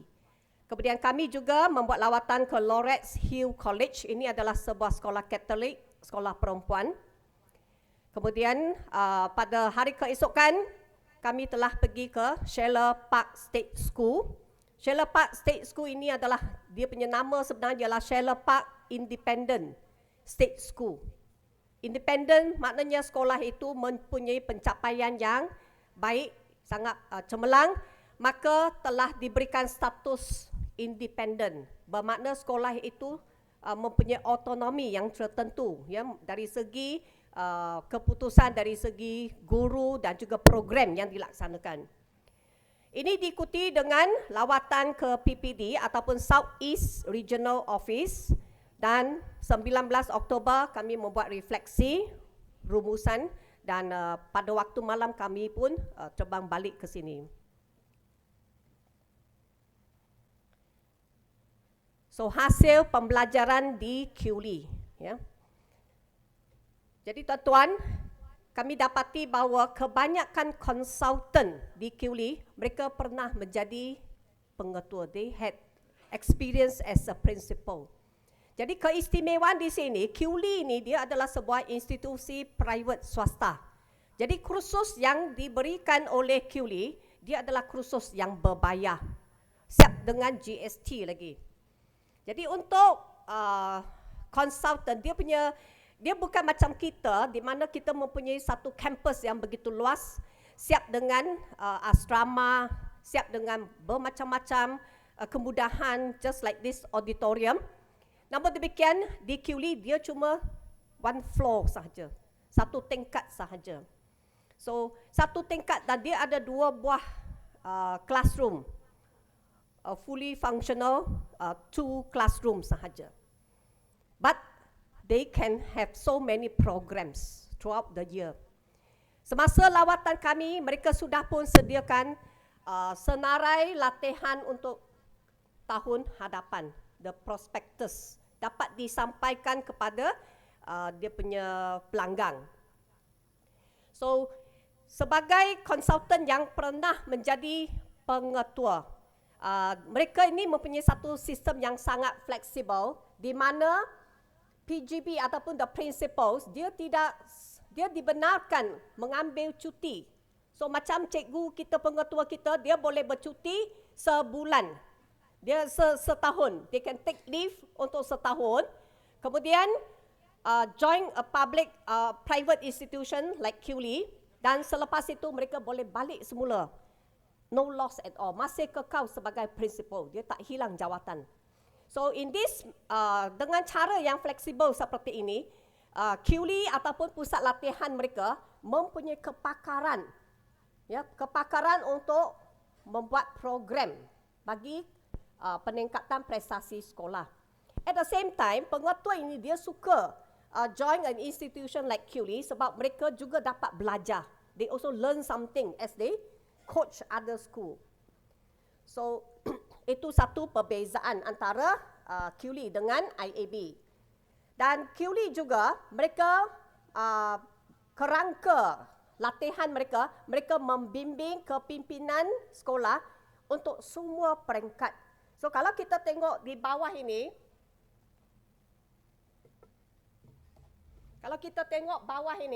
they start with the teacher. Dia bukan sahaja macam kita, we are only looking at the kepimpinan di sekolah. Tetapi bagi QLI, they start from all levels sebab semua peringkat ini memainkan peranan. Each and every one of them contribute towards the development of the school and students' learning. So dia punya program, dia ada cover teachers, middle leaders, they also have courses for middle leaders, deputy leaders ataupun dia panggil deputy principal. Kadang satu sekolah itu ada 2 orang, ada yang 3 orang, ada yang seorang. So dia punya system is very not a very fixed structure. And they have new principal. So for new principal, the program will be definitely different compared to experienced principal, pengetua yang berpengalaman. So here it must be at least 3 years. And after that, they also cater program untuk system leaders macam yang di PPD. So QLI membangunkan modul berasaskan permintaan. Kalau di IAB kita mempunyai satu modul itu biasanya kita kekalkan the same for every courses. Ya, kemungkinan ada tambah sedikit. Namun demikian QLI dia custom made. Dia tengok siapa klien, apa isu dia, apa keperluan dia, maka they bina modul ikut keperluan sekolah. apa sasaran dia, apa yang dia nak capai, what are the changes yang dia nak achieve. So they do a custom made courses. Dan banyak daripada modul mereka dalam taklimat mereka, perkongsian mereka, mereka membuat modul berpandukan data dan dapatan kajian. Dan banyak daripada kajian ini adalah kajian dalam konteks Australian schools. Ya, walaupun dia ada quote some sources from outside Australian school, namun demikian mereka sangat bangga dengan dapatan kajian sendiri. Dan malah mereka ada seorang pegawai yang membuat sharing ataupun taklimat kepada kami. She is actually in charge of research, di mana beliau meneroka, membuat bacaan and dia sharekan dengan konsultan yang lain. So there after that mereka membina modul mengikut dapatan tersebut. Satu lagi, we are just embarking into 70-20-10. Ya, tapi QLI sudah pun mengamalkan ataupun aplikasikan pendekatan 70-20-10, iaitu banyak bergantung kepada pengalaman ya peserta sendiri dalam konteks penyampaian andragogi. Dan mereka juga banyak menggunakan bimbingan ataupun coaching ya. Dan pemerhatian daripada rakan-rakan kita yang sempat masuk untuk membuat pemerhatian kursus yang dijalankan, mereka juga gunakan simulasi dan pendekatan seperti IAB.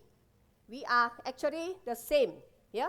Namun demikian, the response from the peserta, daripada peserta yang menghadiri kursus, they show a lot of enthusiasm. Ya, sangat tertarik, sangat suka, minat untuk mengikuti kursus. Kenapa agaknya? Sebab mereka bayar. They paid more than 1,000 for one course, 1,000 Aussie dollar. Kalau convert di sini, $1 itu 3 ringgit 40 sen ke 30 sen macam tu. So they paid a few thousand ya untuk menghadiri satu kursus. That's why dia sangat menghargai peluang yang ada untuk berkursus. Dan satu lagi QLI, oleh sebab dia punya tenaga kerja tak begitu ramai, maka mereka outsource juru latih luar. So kalau ada keperluan, they do the planning, day after dia dapatkan sumbangan daripada pengatua yang sangat cemerlang ataupun konsultan luar untuk melaksanakan program mereka. Okay, next is hasil pembelajaran di sekolah. Kami telah melawat 4 buah sekolah, Kurubin State School, Kwaki, Loretz dan Shallow Park. Loretz Private School, a girls school. Yang lain-lain adalah kerajaan. Okay.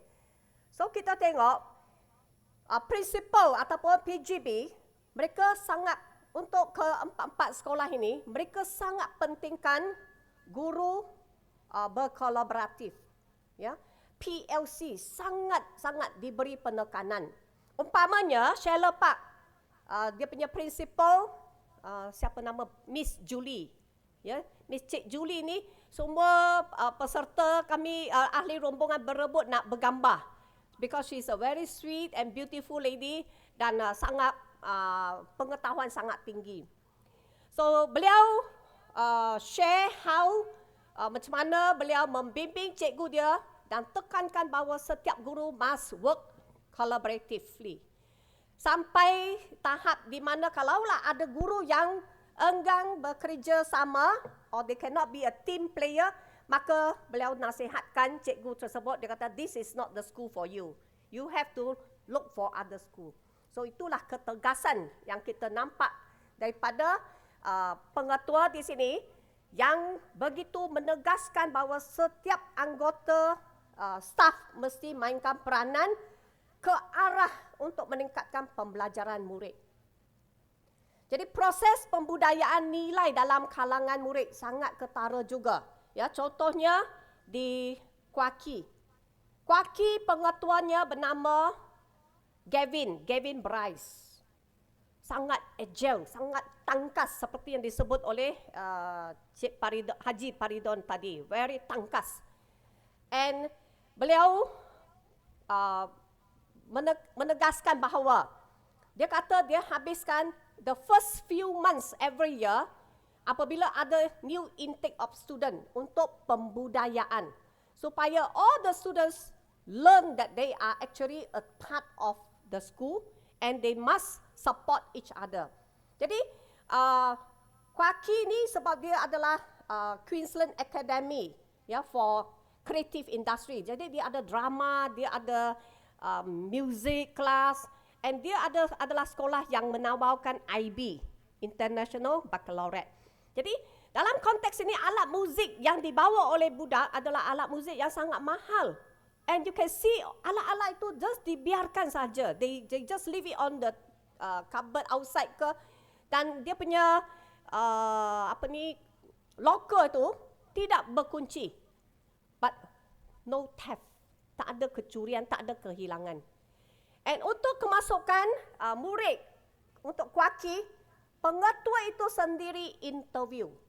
Dia kata dia sendiri handpick the student.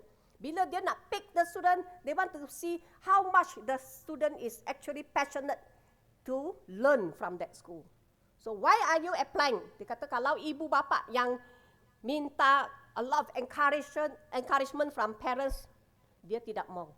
Tapi kalau dia tanya, tell me something about yourself, dari situ dia akan tahu, dia akan judge a character of the student.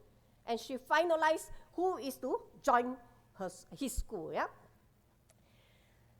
Dan next kita tengok kan di sini, penguasaan pembelajaran murid menjadi fokus utama semua sekolah. So dalam perancangan PDP pun, kadang-kadang dalam satu kelas yang kami masuk, we can see 3 teachers working together in one class. Sometimes there are 2 teachers. So the class is quite agak besar. Namun kami lihat pelaksanaan PA 21. Kita di sini banyak cerita PA 21. Tapi apabila kita pergi ke sekolah, tak begitu ketara dari segi pelaksanaan. Namun kalau kita pergi ke sekolah-sekolah ini, maybe these schools are, of course, dia adalah sekolah yang showcase. Tapi bila kami pergi ke situ, you can see actually it is happening. So umpamanya, in one class, satu kumpulan murid yang masih belum menguasai konsep ataupun tahap tertentu, one teacher will be coaching the children, 5 or 6 students. Another group dengan seorang lagi cikgu. Dan satu grup lagi kemungkinan dia lebih berdikari, maka mereka buat kerja dengan komputer. So they have different strategy. So budak yang datang ke sekolah dia tak rasa bosan. And dia ada sofa, dia ada beanbag, budak boleh relax, and they are very cheerful. When I look at their exercise book, contohnya di Kurobin, saya tengok hasil kerja, cikgu tak tanda pun.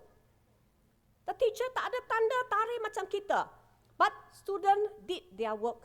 One student with another student, dia punya hasil kerja berbeza. Maknanya cikgu custom made juga. You buat latihan ini, kamu pula buat latihan ini. And when I ask the student, what is this about? The drawing, dia punya flow, murid itu dapat cerita with a lot of confidence. Even in year 2 students, dia punya murid yang baru masuk 2 tahun sahaja. So of course lah, ruang susunan kelas itu dia tak kemas sangat. Namun demikian, nampak is a very active learning environment. And the student feel very confident dalam pembelajaran mereka. So tadi saya kata penguasaan pembelajaran murid itu menjadi fokus kerana mereka mengikut pentaksiran NAPLAN. Yang ini adalah National Assessment Program for Literacy and Numeracy. Jadi macam juga program kita di Malaysia, program LINUS. Mereka juga fokus kepada asas literasi dan numerasi. Dan inilah yang menjadi data yang dapat mengukur pencapaian murid di sekolah. Dan satu lagi ialah ciri-ciri kepimpinan. All these kepimpinan di sekolah-sekolah ini, mereka menunjukkan ciri-ciri kepimpinan yang kita kata very agile, tangkas. They act very fast, they move very fast, they talk also very fast. And their flow of idea is very fast also. Dan mereka itu sangat proaktif, mempunyai visi yang sangat jauh untuk sekolah, untuk murid mereka. Bila masuk ke kelas, contohnya yang Bryce, Gavin Bryce, bila dia masuk ke kelas, dia dapat namakan murid-muridnya. And straight away ask the student, what are you learning today? Just to explain to us, ya.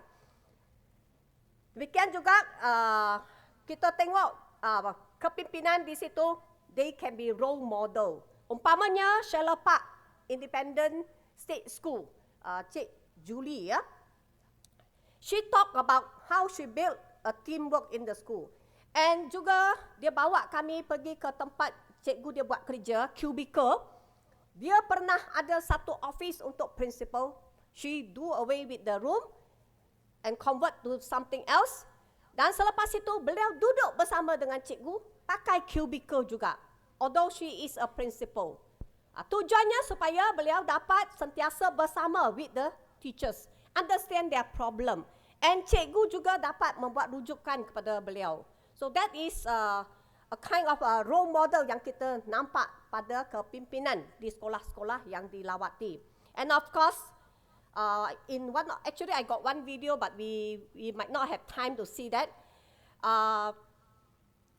Dr. Zainal ada bertanya pada Julie, how do you achieve that? How do you change your school? Sebab sekolah ini, dia macam banyak sekolah kita di Malaysia, where the students are from SES yang rendah, poor background, ponteng sekolah, ibu bapa bercerai, they have a lot of difficulty in learning. Tetapi pengatua dia itu, Julie, dapat ubah sekolah itu, and they start achieving a lot of meningkatkan pencapaian murid, terutama sekali dalam NAPLAN. So Dr. Zana ada bertanya, how do you do that? Dia kata, I read. Pengatua ini dia kata, I read a lot. Maknanya beliau mendalami, ya, kajian-kajian, mendapat pengalaman orang lain, pengetahuan how to improve my school, always learning. And dia kata, sometimes I have to be brave. Dia kena take some risk, ya.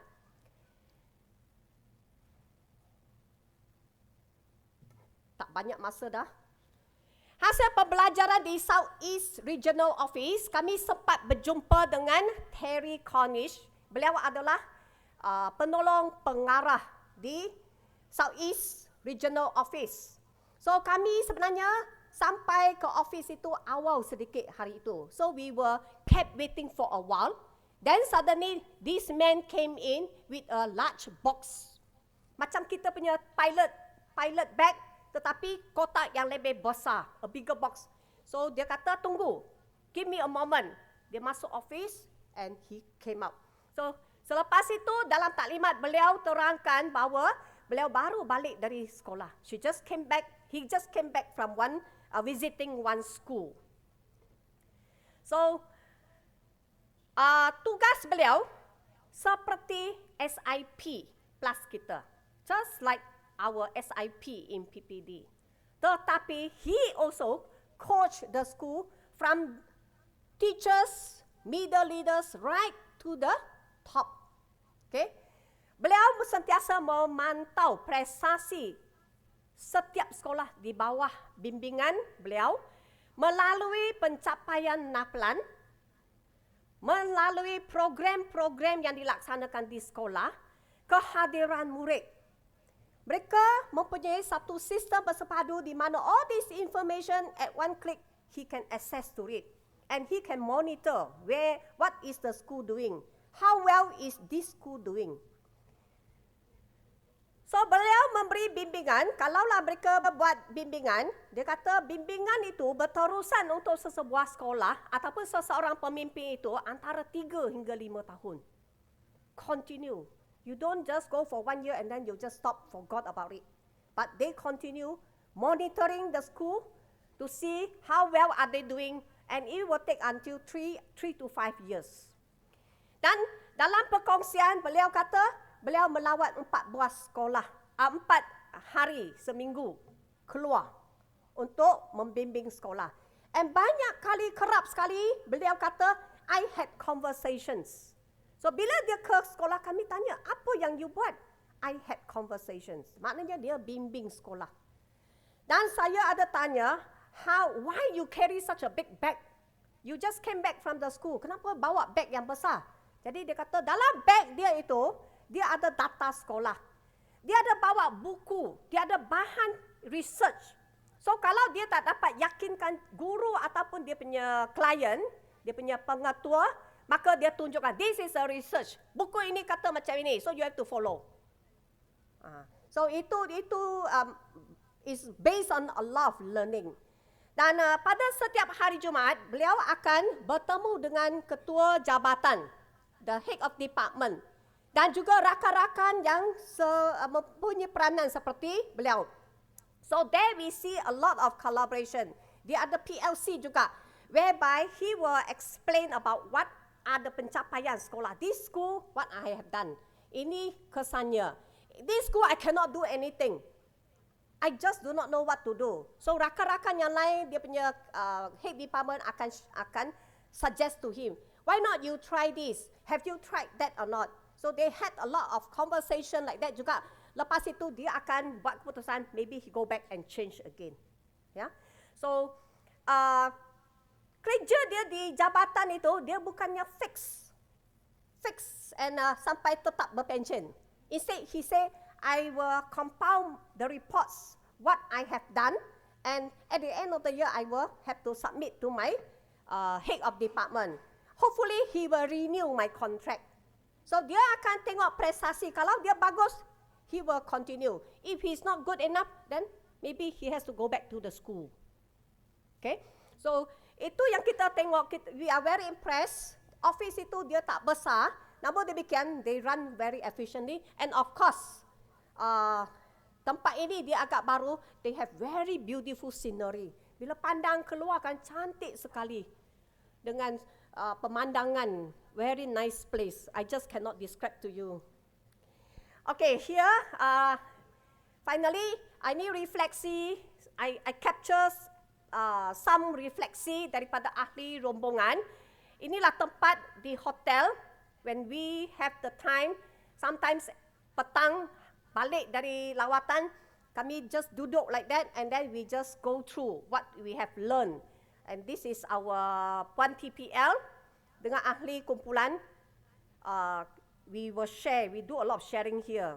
So, and antara yang saya dapat, laporan yang saya terima, contohnya Dr. Kua, beliau kata, lawatan itu, beliau mendapati, in the school, they conducted differentiated learning, based on the level and kemampuan murid-murid, ya. And pelaksanaan HOTS, Higher Order Thinking Skill, di Malaysia kita masih belum mencapai tahap yang kita nampak di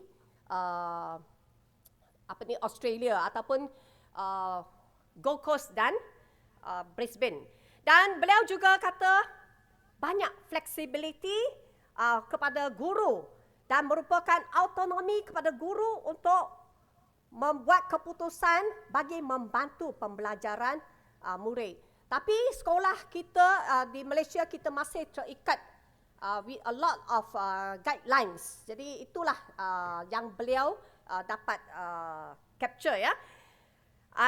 Ini Puan Ainon, beliau adalah bendahari. Beliau kata bilangan murid di sekolah Malaysia lebih besar berbanding di Australia in the classroom size, ya. Dan leadership among students kita pun dah ada, tetapi masih banyak bergantung kepada kepimpinan sekolah.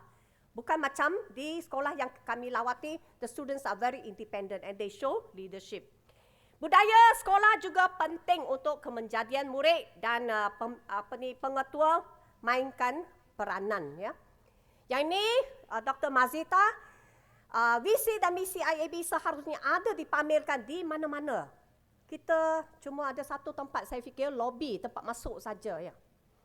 Jadi contohnya semasa kursus perlu dimaklumkan kepada peserta dan murid tidak ramai, dia mungkin 16 hingga 24 dalam kelas. So of course they can do a lot of things lah. Tapi kita pun ada sekolah kurang murid. Murid kita mungkin dalam kelas 10 orang, but we do not see achievement like this. See? Yang ini the only male peserta besides our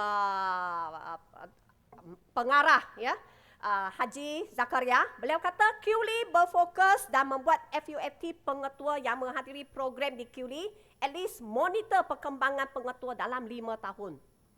That is a long way to go. Dan tenaga pengajar adalah ex-pengetua. Mereka membuat kajian dan luas dari segi pembacaan. Ya. Tenaga pengajar juga adalah contract base. Dia ada kontrak, dia tak boleh ambil terus sampai berpencen. Puan Misrin, beliau kata sekolah kita memerlukan pengetua seperti Gavin Bryce di Kuaki. Pertama, beliau ini cergas dan tinggi, agility, sangat tangkas. Kedua, mindset beliau, sekolah adalah keluarga. Home, school is your home. School is your family. Anak-anak di sekolah adalah anak-anak sendiri. Dan beliau telah menanamkan disiplin murid dan guru sehingga tiada kecurian di sekolah. Jadi di Malaysia kita masih belum jumpa sekolah yang sudah sampai ke tahap itu. Kenapa prestasi Lawrence Hills cemerlang? Ini Catholic school lah, sekolah perempuan. Dia cemerlang disebabkan budayanya yang termasuk pembudayaan untuk ibu bapa, masyarakat dan murid. Walaupun pengetua dia silih berganti. Namun demikian sekolah itu boleh kekalkan kecemerlangan. Satu lagi, Puan Misrin kata bilik guru di Lorex ini perlu eksa. Maknanya kekuatan kita IAB, kita kemas eksa ada. Cuma mereka tak ada eksa. Okay, I think just a little bit more. Kita sikit lagi. Masa. Tak boleh. Okey, tak apalah. I will upload lah. I will give to the ICT ya untuk di-uploadkan. So we won't do this one. Kita tak tengok ni. Okey, rumusan program ini telah berjaya mencapai objektif melalui perkongsian pintar yang memanfaatkan kedua-dua KPM dan juga pensyarah, di mana pensyarah menanggung kos sepenuhnya dan KPM meluluskan permohonan program sebagai lawatan rasmi. KPM mendapat impak yang tinggi dari segi hasil pembelajaran dan wujudkan jalinan dan jaringan pintar dengan Australia dan adalah dicadangkan agar program seperti ini diteruskan pada masa depan. Inilah sijil yang diberikan oleh QLI kepada semua peserta. So, okey, terima kasih. Terima kasih Puan Chai Sai-Hon. Bagi pihak urus setia, kami mengucapkan berbanyak-banyak terima kasih kepada 3 pensyarah kita yang telah berkongsi pengalaman tentang perkara-perkara yang kita persembahkan pada pagi ini. Tuan-tuan dan puan-puan, sebentar lagi kita ada satu slot perkongsian standard international coaching oleh Kapten Shan dari Malaysian Institute of Management. Untuk makluman tuan-tuan dan puan-puan, agensi ini adalah badan bertauliah di bawah International Association of Coaching.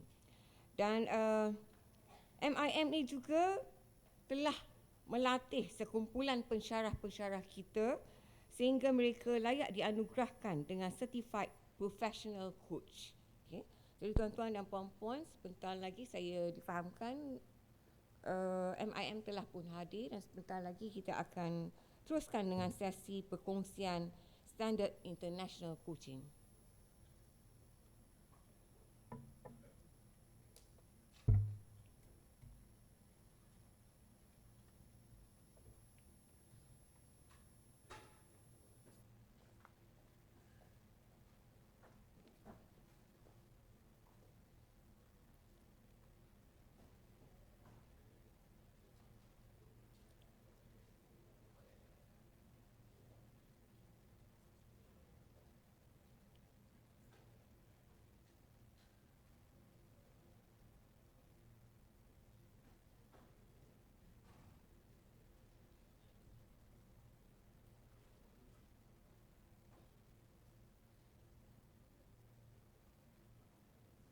Okey, tuan-tuan dan puan-puan, seperti yang dijanjikan, Majlis mengucapkan selamat datang kepada rombongan daripada Malaysia Institute of Management yang diketuai oleh Kapten Shanmugam D. Murthy.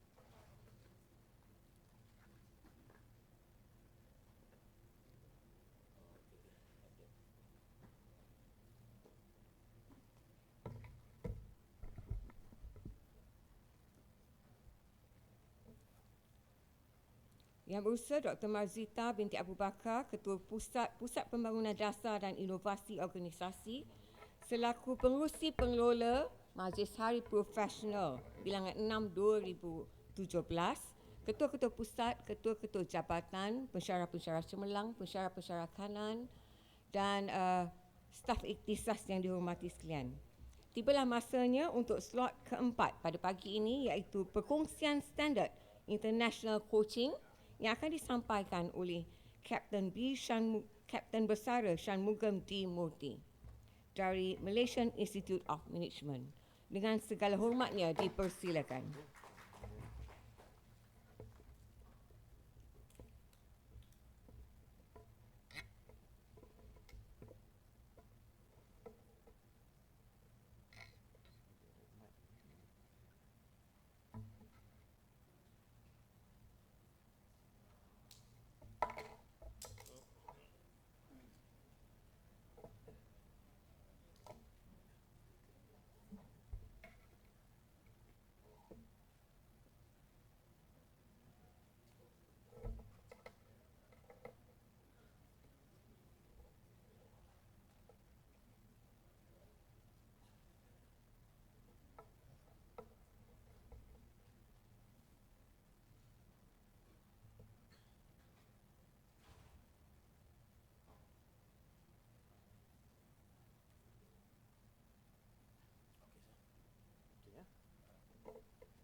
Good morning, ladies and gentlemen.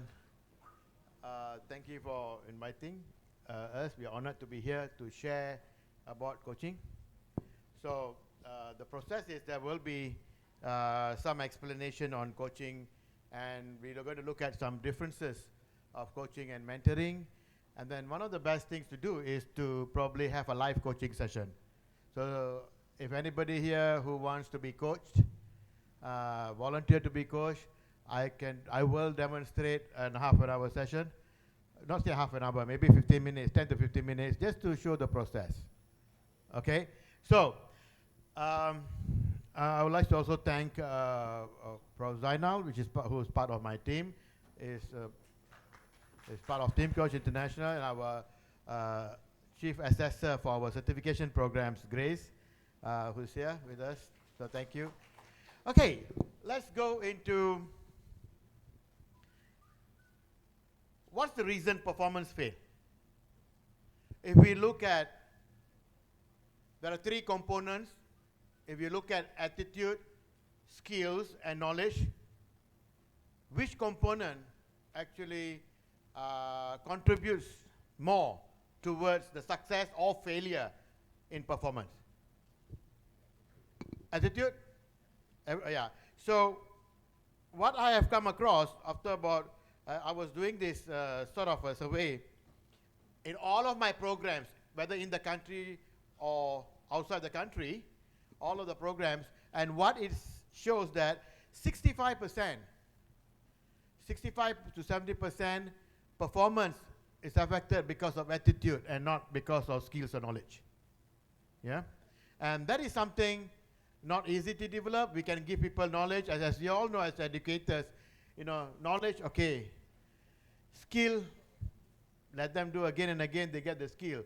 But attitude is something that comes from inside. And we have got this Aubrey Daniels who did the survey and research, and she says that have to do curve. R negatively negative reinforcement lah. You know, when you tell people that if you don't this, you're going to be punished. If you don't achieve your KPI, your report is going to be terrible.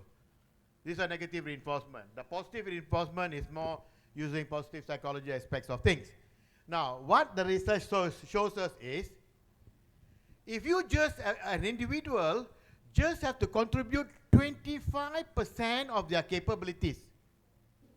Okay, just 25% of their capabilities, and they are okay. You cannot sack them because they are memenuhi keperluan. This 25%. And top performers, they only need to contribute about, they only contribute about 85%. So in between this, okay, in between this, what we call discretionary effort, that means terpulang pada saya lah, saya nak buat ke tak nak buat. It's within that person. And that's where attitude comes in. And what is attitude? In my book, attitude means is your values and your belief system. Whether I want to do it or I don't want to do it.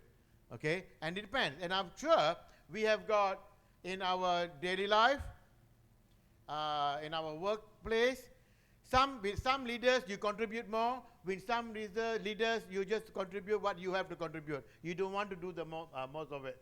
You don't want to go beyond what you're capable of. This is also part of the discretionary effort. Now what we found is that for that person to want to do it, okay, for the person to want to do it, it must come from the person themselves. If we start telling people what to do, most likely it will not happen. And this is why research in coaching has shown us that when we coach someone, that person will have to commit to do the things. Whether they want to do it, and that happens. Not by just telling might not happen.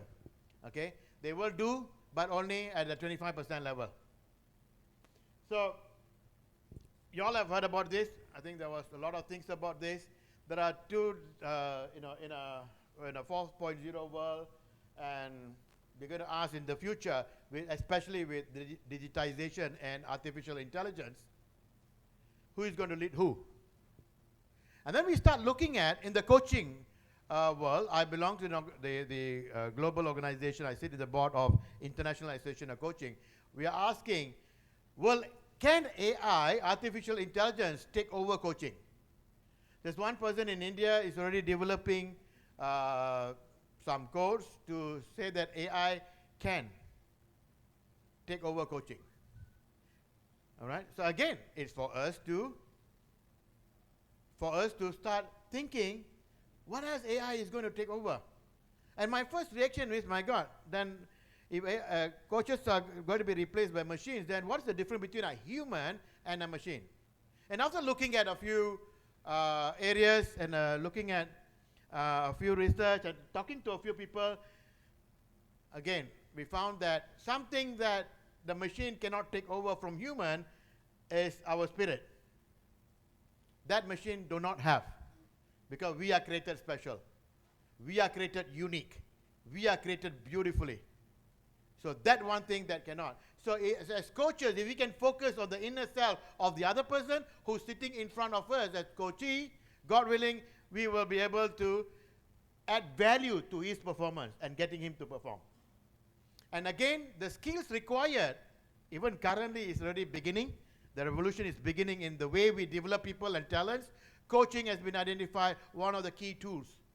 Other than mentoring, coaching is identified as one of the main tools to improve performance, or as one of the most important tools for leadership, for now and for the future. So we can see that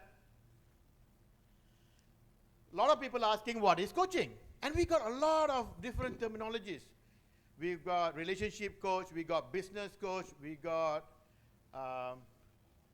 leadership coach, we got marketing coach, macam-macamnya coach. Sebab coach, perkataan coach ni becoming sexy. Everybody is a coach. Everybody wants to be a coach. Wants to be and being a coach, totally two different things. Yeah. But let me share with you, ladies and gentlemen, that word coaching and all these different names is all just for branding and marketing purposes. Right? Sometimes the person calls himself a financial coach, but he's actually a financial consultant. He calls himself a marketing coach, but it's actually a marketing consultant. So if you look at these things, you find that it's just branding purposes. Coaching is coaching. It is got a process. Okay, as coaches, we are custodian of the process. We don't have to be a subject matter expert. You can be an educator. You can coach an astronaut. You can be an accountant, finance. You can probably coach a medical specialist. You do not have to be a content expert, but you are the process expert. This is not coaching. This is yelling or shouting. And a lot of times we sort of relate ourselves to this. Another view of coaching, this is therapy. This is not coaching. Coaches are not therapists. This is not coaching. This is teaching. The big picture. And I was struggling with a lot of work, I was struggling with all these words, especially when I was a facilitator. When we formed up the Malaysian Association of Facilitators, and when I followed the facilitation track, we found that in Malaysia, especially, they use the word faci a lot, which does not exist at all. And for a lot of them, faci means the person who makes sure the power, the projector is there, tables are arranged properly, the screen is working, enough marker pens. And that's how the term faci is. It is not. Facilitation is a skill, a very high level skill. If you're a facilitator, you've got a very high level of competencies to engage groups and to harvest wisdom from the group. So if you look at the big picture here, instructor, teacher, lecturer, consultant, trainer, mentor, facilitator, all these are equally important. That's why it's in that form, right? Depends on whether tuan-tuan dan puan-puan nak pilih approach directive untuk membangunkan seseorang ataupun sebagai seorang pemudah acara, enabling way. So coach is very, very enabling. Here you can see that it's more content driven. Of course now, and I know for a fact, that even teachers use a lot of facilitation method as well. Tapi ini untuk bezakan lah perkataan-perkataan tu kan. What is actually. So it's more directive, more enabling. But this does not mean a coach ni, dia punya level tu tinggi sikit. Tidak. Dia sama level je. Only dia punya proses tu berlainan. Unfortunately, currently, a coach gets paid more than a teacher lah. Because belum demand and supply kan. Right? So, these are the various methods. And you as an educator, I am very, very sure you're using all of this. In a day of activity, you're changing hats all the time. But in order to do it effectively, we need to understand what are the competencies of this, or what are the competencies required to take on these approaches effectively. So just this to share. Yeah. So please, as the founding president of Malaysian Association of Facilitators, I like to request all of us not to use the word faci anymore. Kalau orang gunakan pun, tolong beritahu dia perkataan faci tak wujud. Okay, you're a facilitator. The person who's arranging all that, he's probably an assistant. I call them training logisticians, who ensures the room is okay, temperature is okay. Okay. This is where the word coach comes from. One of the historians have said this. It comes from the word coach, K-O-C-H. It's a village in Hungary where in the 15th centuries they construct this horse carriage. And ladies, probably you're very familiar of the coach handbag logo. Yeah, the coach. Yeah, that's where the word came from. The reason is the role of a coach is to bring you from where you are to where you want to go. Not where the coach wants you to go. It's where you want to go. And this is why, as leaders, every day, we do a little bit of mentoring as well. Mentoring sometimes can guide you and all that. We will look at the differences, tetapi pure coaching, totally enabling. You don't tell them what to do at all. In our program, and if you can ask some of your peers who have attended the certification program, if you start advising your coachee, you start telling the coachee, you fail. Yeah.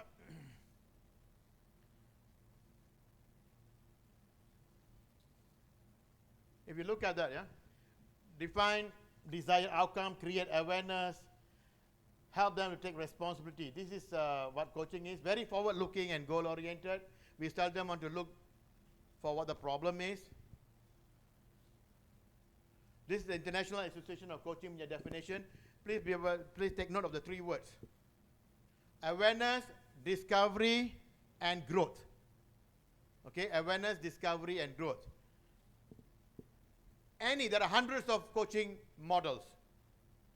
Setiap model tu kalau kita tengok, dia ada fasa awareness dia, fasa discovery dia, dan fasa growth dia. Same thing like facilitation. There is a divergence process and a convergence process. And in between where we discover things. So all of you are very familiar with the GROW model. It's the same thing. G, GROW model under G is awareness. Being aware of your goal. R, reality. Being aware of where you are now in whatever you want to be coached on. Kadang-kadang kita focus so much on goal, tapi kita lupa nak pay attention to where we are now, which is equally important as establishing the goal. Kadang-kadang goal tu cantik, vision cantik, we all get excited and we run towards the goal, finding out we did not know our reality. We did not know where we are. We did not know what resources we already have. And we have wasted a lot of time. So, I'm a believer of not only the goal is important, the reality where I am now is also very important. Even in planning, strategic planning. Going forward, that's fine, beautiful 5 years plan, 2 years plan. Tetapi where are we now? I don't know whether you have heard this saying from Harvard Business Review. Culture can eat strategy for breakfast. We can have all the beautiful strategies, all the beautiful plans, tetapi kalau culture kita tak betul, you can forget about your plan. And this is where, in reality phase, we need to find out, okay, are our people ready? Is our culture ready to do all this? Or just because the other organization is doing it, we must do it. Not necessary. Mungkin untuk dia, okay lah. Untuk kita mungkin tak perlu. But we want to jump the wagon and do it and finally realizing it's not working for us. Okay? And growth. This is the definition from International Association of Coaching. Another thing, when to use coaching. This is from Max Lassersberg, the book from Tao of Coaching, The Will and Skill. Everybody familiar with this? If you are, just put up your hand so I will know. Okay, let me explain. This is about the will and the skill. Now, we don't box people into the squadrons, but we box the task. Okay? We box the task of a person. If not, kalau tidak, kita label dia terus. We don't want to do that. Kita just put in the task. Let's say, for example, let's talk about me. Let's talk about in accounting and finance. I know about accounting, I know about finance, I can read the P&L, I can do the P&L, but my skill is high, but my will is low. I hate accounts, I hate figures. So if you want me to do that particular task, you need to inspire me. You must tell me, give me meaning, why should I be doing that? Then I'm inspired. On the other hand, if I do not know, let's say for example, neuroscience, something that interests me, my skill is very low, but my will is very high. Okay? Tak tahu, tapi mau. Then I go and go for training lah. And my good buddy Prof. Zainal is very good in this. I go and learn from him. Okay? Tak tahu dan tak mau. Direct aja. Han tak payah fikir-fikir banyak-banyak. Han buat ni, this is what I want you to do, this is what I want you to achieve, this is how the outcome should look like. The consequences if you do not do this is this. Very clear, directive approach for that particular task. Yeah? When it comes to, let's say, designing leadership programs and things like that, but my forte is, you just have to tell me, Sean, I want you to design this and this and this. The will is there, the skill is there. You just have to coach me to trigger my thoughts, to unleash my potential in designing the program. A lot of us make mistake. Bila kita dah brand seseorang tu, kita dah label seseorang tu, we are stuck to that. And we keep on judging people. We are not looking at the person as wholesome. We are not looking at the person that he might be not good in this, but he would definitely is better in something. But we all know that we are created beautifully, kan? So each one of us has got that skill. Only sometimes no will, no skill in certain areas. Okay? So this is a snapshot, a simple model to guide us lah. Bila nak gunakan coaching. Jangan baru belajar coaching, semua kita bantai coaching. Hancur. Right? Coaching is when we have time. We know it's for the future. It's future oriented. Not when you are in crisis, you don't use coaching. And you all are familiar with it, you know. Fire in the basement. Okay, the fire. What do you think the goal is? How do you think? How many ways is there to put out this fire which is currently burning now? What's the level of the fire? Now, crisis, direct. This is the difference between coaching, counseling, consulting and mentoring. Selalunya kita gunakan coaching and mentoring interchangeably. A lot of time people say mentoring is coaching, coaching is mentoring. In simple terms, mentor is an experienced person, is a content expert. Okay, that's mentoring. In coaching, you don't have to be a content expert. You don't have to be experienced in this field. All right? You don't have to be experienced in the field. You don't have to have the content, but you are the process expert. You know the coaching process. Okay? A simple analogy. Coach will encourage and support you in driving the car. Counselor will listen to your anxieties. Consultant will tell you how to drive a car. Mentor will share tips about driving cars. So in IAB, I think I like to believe that you are continuously, whenever you meet people, your stakeholders, you are continuously being a mentor and a coach. Okay? And my research also shows that the competencies required to be a great mentor, dia sama je competencies sebagai coach. Which I will share you the 5 basic tools. Yeah.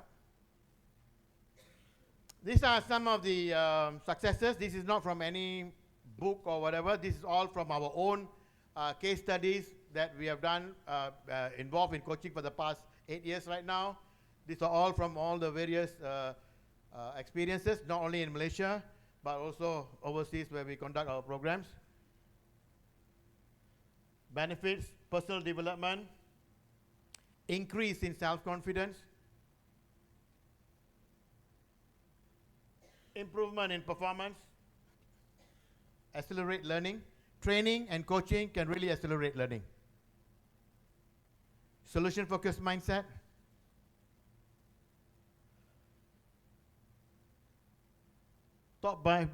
Clarifying vision is one of the top benefits of coaching. You are clear in what you want to do. A lot of the time, we got all the wisdom, we got everything within us. Unfortunately, we are not clear where we are going to go. And that is the coach's role, to be the light in your life, to make sure that you are very clear in what you want. And that's why I always mention a coach is a light. Accepting feedback, enhancing self-awareness.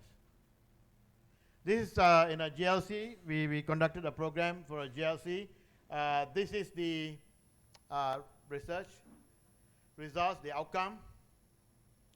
When we asked them, the provision of coaching demonstrates to me that the company cares about my development. high and somewhat high. My motivation has increased as a result of coaching. 42, high, 36%, 13%. Help me sort out my personal issues, 34%. Now, sometimes in organizational context, we say that, no, you come here to me, I don't want you to talk to me about your personal issues. Because we are very professional, ma. We can't separate our personal and work issue, because our personal issue affects our work. I was doing, this program for a high-tech company who produces chip, and I said, some leaders say that your problems, put it outside the door. When you come in, only office. So I told the organization to create 2 chips, one for home problem and one for organizational problem. So you come in, you remove the chip, and you put in the office one, and before you go out, don't forget to take back your home chip. Because as humans, we cannot separate, whether we like it or not. So as a coach can be like, they come and approach you.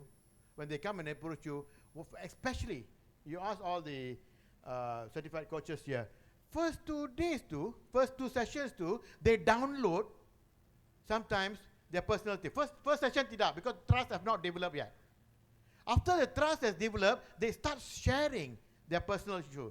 It's okay because they're downloading to the coach. And the coach is always non-judgmental and always keeps confidentiality. Yeah? So this is where they start downloading. Once they started downloading, then the process becomes much more smoother. This year, we did work for MNC, creating coaching culture.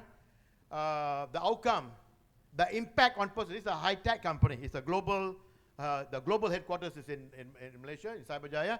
And the coaches said, there were about 40 over coaches. The coaches said the impact on themselves was 47%. Impact on their skills was 31%. Impact on business is 22%. And can you imagine if the impact on business was 22%, and if they care to calculate the return on investment on the coaching program, I guarantee you there will be more than 300 to 400% return on investment on coaching. Yeah. Millennials, this is another research. The younger ones, they feel and they want mentor and coaching more than being directive. And we always say, and I always say in my programs, the what Uncle Google can help them. The how is the one they're going to look at. And that's where coaching helps. The how. I always say that it's enough for us to tell people what to think. It's about time we teach people how to think. And I find coaching is one of the most effective methods or approach to teach people how to think, because nothing is coming from you. It's all about them, just triggering them with our process. Coaching tools. Questioning. There are a lot of types of questions, and I'm sure that all this is just a revision for you, but I need to highlight the 5 basic tools. Open-ended questions is very, very, very much encouraged.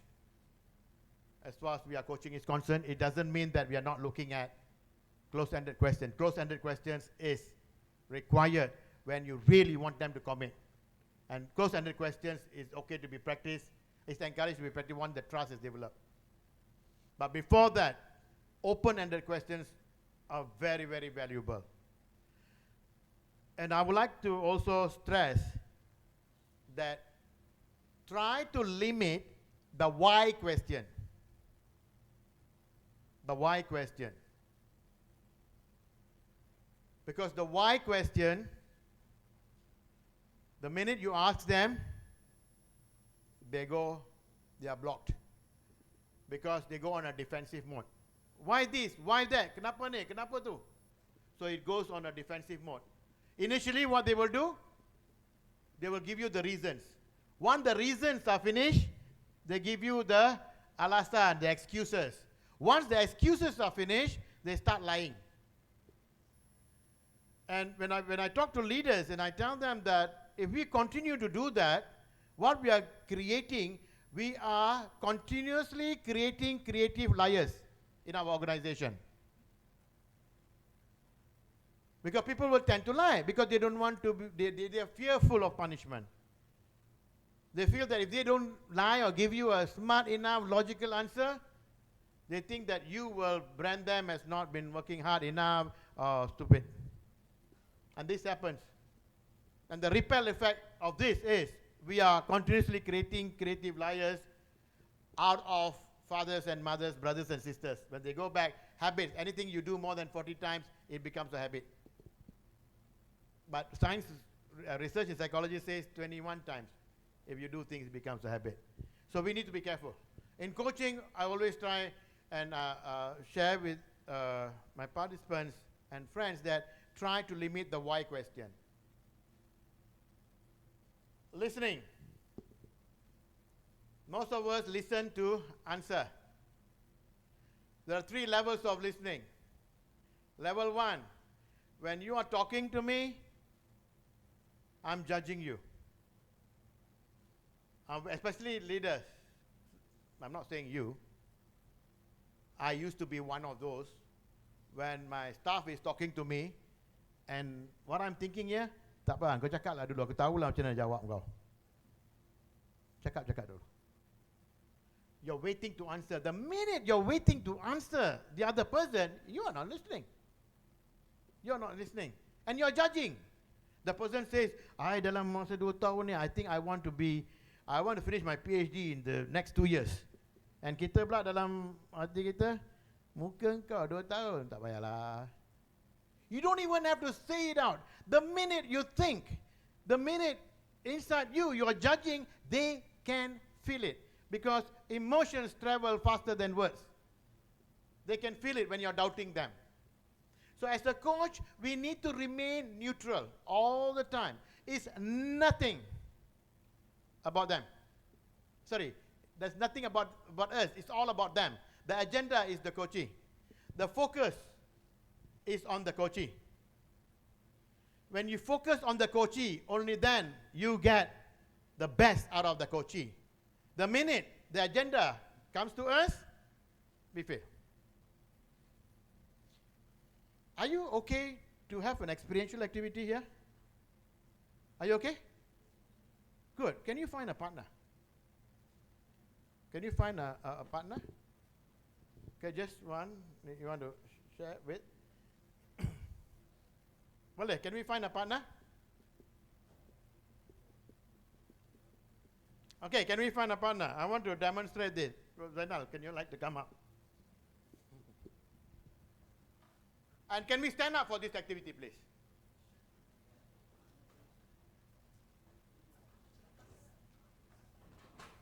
This is a short activity, fun activity. So, can we stand up, please? You can use this in your classroom or in your workshops. Okay, you look at what we are doing first, yeah? We look what you're doing first, okay? Grace, you can join. Okay, it goes like this. Very simple game, huh? I say 1, he says 2, I say 3, he says 1, I say 2, he says 3. Very simple counting. Okay, for example, 1, 3, 2, 1. Got it? Try that first. See how it goes. Please.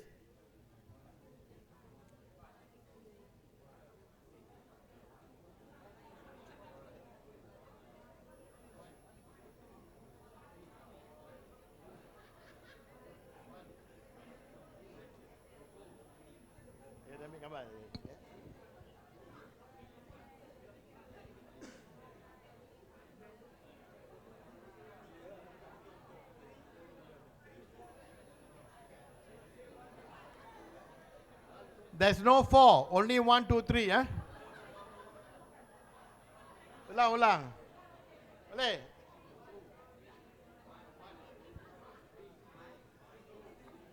Okay. The next step. We're going to make it one step challenging, yeah? The next step is, Number 2 tu replace dengan clap. 1, clap, 3, 1, clap, 2. Number 2 tu don't say it out, but clap instead. Okay, please start.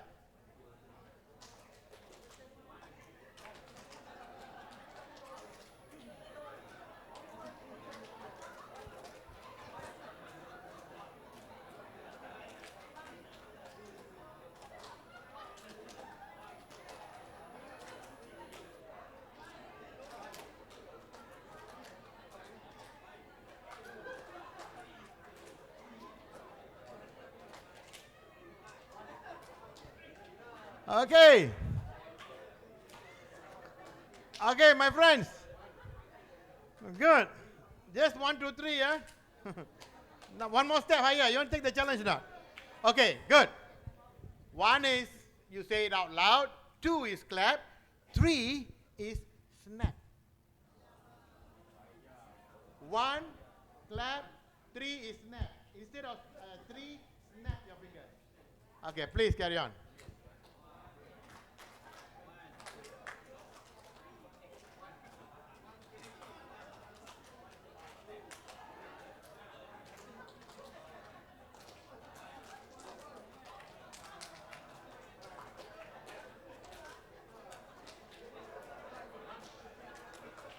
Okay. Stop, please. Okay. I just want to share with you a technique. Instead of focusing on yourself, focus on the other person. Instead of focusing on what you need to say or what you need to do, focus on the other person and see how it goes.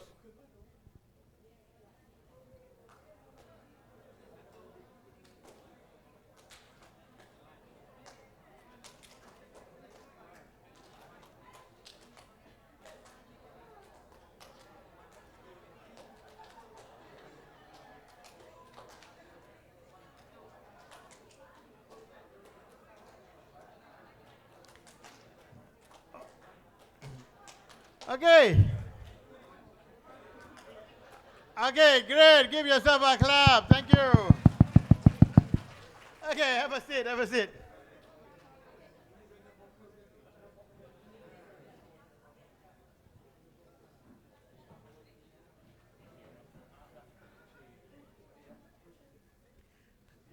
Okay. Was it easier when you start focusing on the other person? Yeah. What happened? My experience, a lot of participants, what have their experience? When you start focusing on the other person, it's better for you, less stressful. Yeah. It is less stressful. You don't have to worry too much. Okay. You just have to focus on the other person, just like coaching. It is very tiring, yes. Training is easy. Training is easy because you just deliver content, talk. Like now, I'm talking, you are tired. Listening is tiring. Okay? And coaching is all about listening, and that's the reason why probably coaching is expensive for a one-to-one engagement. Okay? So here again, just to use the game as an activity to share with you that focusing on the other person is very, very important.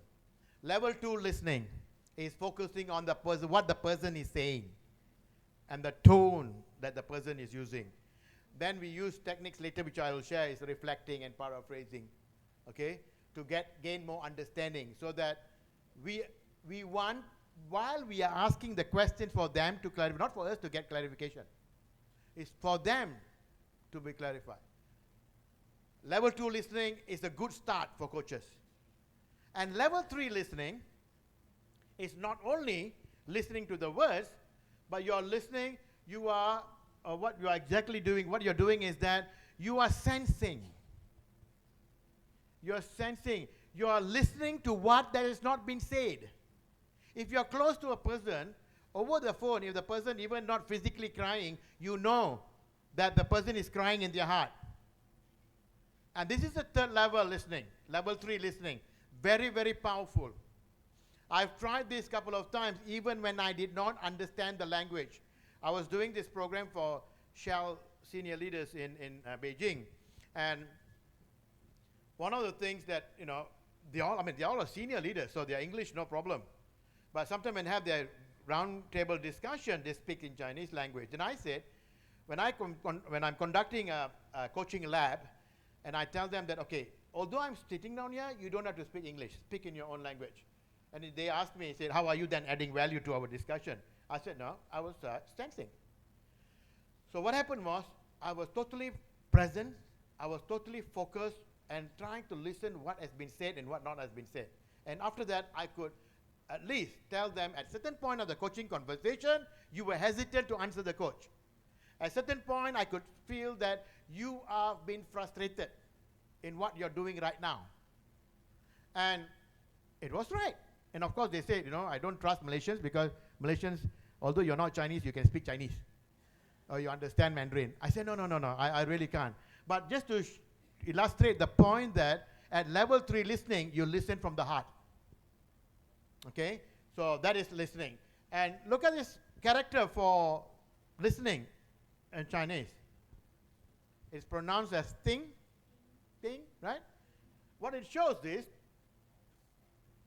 that is the year.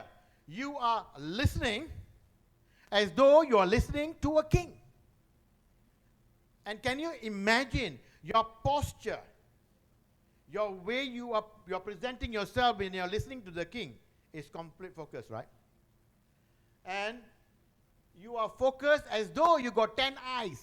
You're focusing on that person. And one angle, and you're listening from your heart. So, Chinese character, all these different elements put together, and that's how they describe listening. And I thought this was wonderful.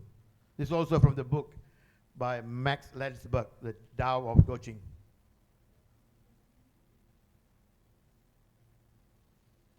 The next tool that we need to constantly practice, which you all are doing, and again, I know and I respect all of you have been using all these tools, but I'm just sharing to remind ourselves and also to revisit how we are doing coaching, if we are doing coaching.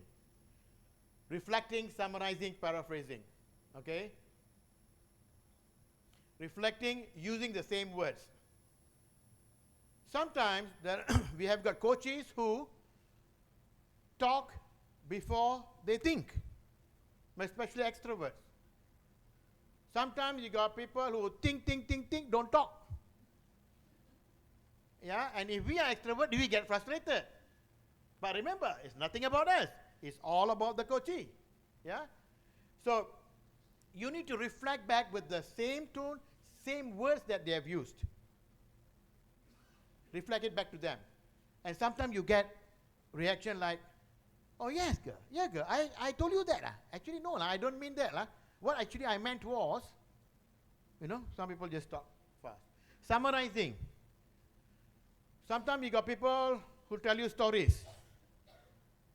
Okay? And as coaches, as we are listening, sometimes we miss it. But we can catch the important points. We can catch the key words. Repeat back the key words to them. Paraphrasing. Repeat in different words, but trying to mean the same so that you get a clear understanding. Okay? These are 3 useful tools for us as a coach.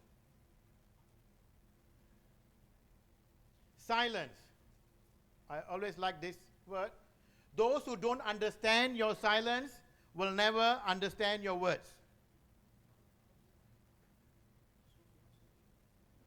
Well, yeah, philosophical, but I've tried it in my family. When my wife is silent, I know exactly what she's trying to say. Or when you are silent, your wife knows what you are trying to say and not saying when we are close, right? So silence is, sometimes we ask the question and the coachee is silent. Or the mentee is silent. It's perfectly okay because they are processing.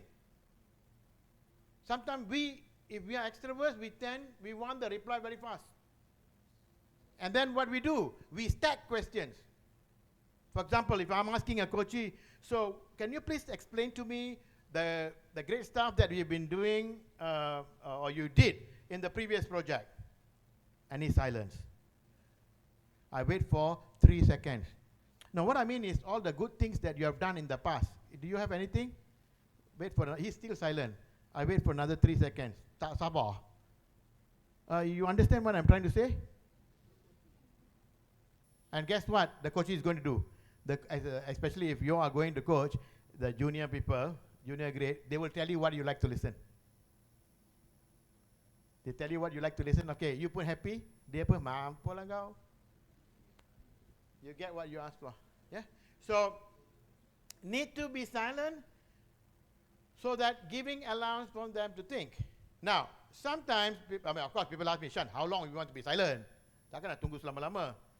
Kan? Berapa lama dia nak fikir? I say normally 15 to 20 seconds. And then you can interrupt by saying, do you want to carry on thinking about the question? Or can we move forward? Because sometimes the questions that you ask are so powerful, they dare not answer. Because your question was such a powerful question, dia tak berani nak commit. Bila dia tak berani nak commit, dia takkan jawab. Mungkin trust tak belum develop lagi kan? Right? Sometimes being silent is also good. You know, sometimes, you know, I mean, this is a lighter version lah dalam askar kan. I got one of my senior officers used to tell me, Syah tengok dia tu, nampak macam tak pintar. Tapi bila buka mulut, confirm bodoh. You know, sometimes it's good to be silent also lah. Huh? Complimenting. Whenever we coach, we need to compliment them.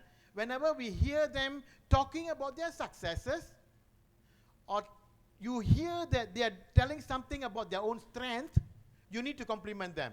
And you need to mean it. Okay, you need to mean it. Tapi bila kita puji pun ikhlas lah. Jangan just because the competency state that you must puji, you manja muji. I always tell you, oh well done, well done. Yes sir, you're well done. Oh bagus tu, well done, well done, well done. Then people ask you, who's your coach? Itulah Shan, Mat, well done. Sikit-sikit well done kan. So, you need to be sincere. Okay, you need to be sincere. Because all these are actions, congruent, being congruent. Being congruent means whatever you think, whatever your thoughts, your intentions or your niat, and your application or your doing must be congruent. That is what I call being aligned. And I first coined the Malay version, Bahasa version, when I was doing a program in Bangkok, US Embassy in Bangkok. I told them that, you know, I really thank the Western world for coming up with a lot of management terminologies. Well, I would like to share with you one of the terminologies from my country in my own national language, which is called Senget. Senget means you're not aligned lah. PK A, niat B, buat C. You're not aligned. Not only car not aligned, human beings can be misaligned too. So when you are Senget, you can never be a great coach because the agenda is your agenda. So we need to be congruent. We need to tell ourselves that as a coach, we are congruent. And guess what? When we are congruent and aligned, we can sense better. We can feel better. That's what I've experienced myself. Okay, it's all about them. Our niat is for them to improve them, not about us. Yeah. And from then on, I've been even international conferences. I use the word Senget. At least we got. I mean, I don't think it's listed in Dewan Bahasa whatever as a management terminology. In my dictionary, at least. The next one, which sometimes people want to accept, sometimes difficult to accept, is being solution focused. Socrates already said, the secret of change is to focus your energy on not fighting the old, but something new, solution focused thinking. Yeah. So in Grow Model, I hope that all of you all are familiar with this. So just as a recap, goal, what do you want to achieve? Where are you right now? Reality, yeah? What options do you have to move forward, and what will you do? Maybe this might not be familiar. So for some of you may be familiar. This is the Oscar model. Oscar model is a solution-focused model. I'll map it out for you with grow. Outcome ni sama dengan G in the grow model. Okay. What you need? Okay. Jointly defined coaching outcome. Scaling ni is very, very important to establish the reality. Katakanlah, dia cakap, I want to be a great leader. I want to be a great teacher. Okay, fine. Tell me more about what great teaching is like. So dia pun describe lah the future perfect. What is the great teacher? What are the competencies? What are the traits? What are the behaviors? Apa semua sekali. Okay, if that was a 10, if that was perfect scenario, on a scale of 1 to 10, where are you now? Sometimes they say 3, sometimes they say 2, or mungkin, sometimes they say, oh, on a scale of 1 to 10, where are you now? I'm at -3. Janganlah marah. Itu dia punya agenda.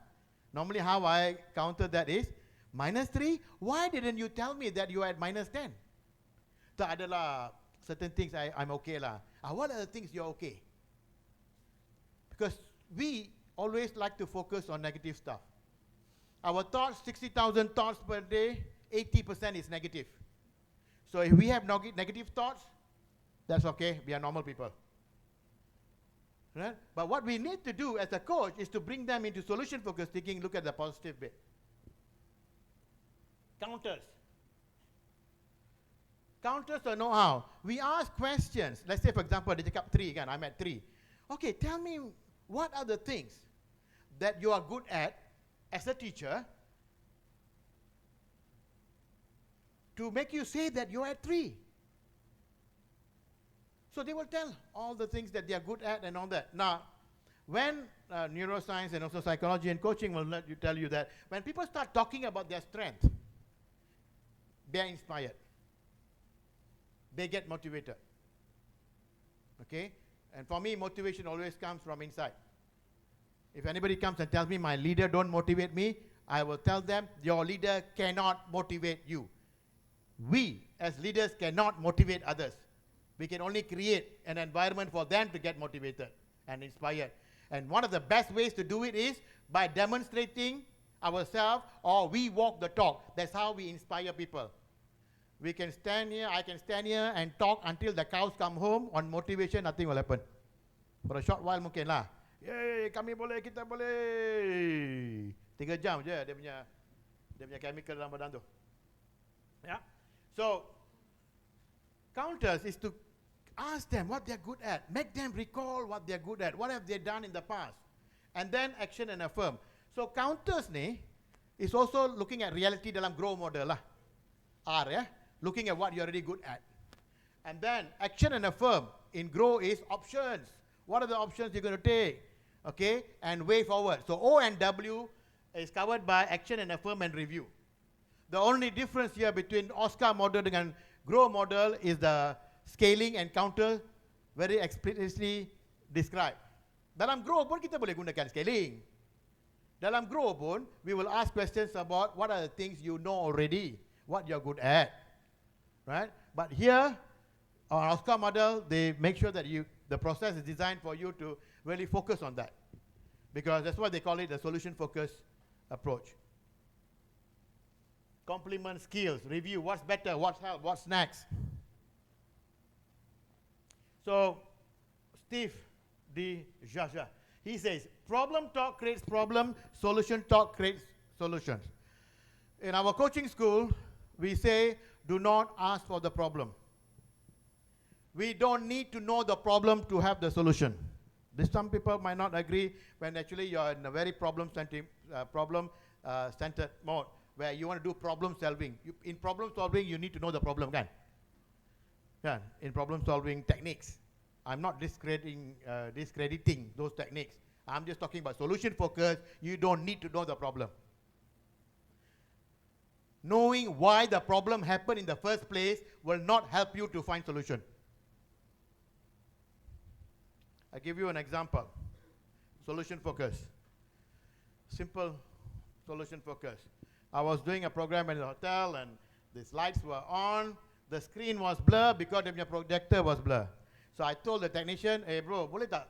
I tak nak lampu ni menyala. Sebab bila I padang lampu tu padam macam ni. Not this way. Oh, dia terus belum apa-apa. Problem ni, masalah macam ni. Kena buat rewiring lah. Cakap rewiring.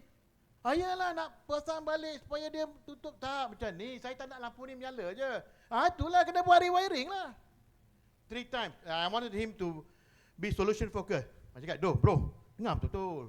Saya tak nak lampu ni menyala je. Buka lampu tu. Buka lah. So he loosened the bulb. And there was no light. I'm happy. And then I asked him whether he has to rewire the building. He said, oh yeah. Solution focus.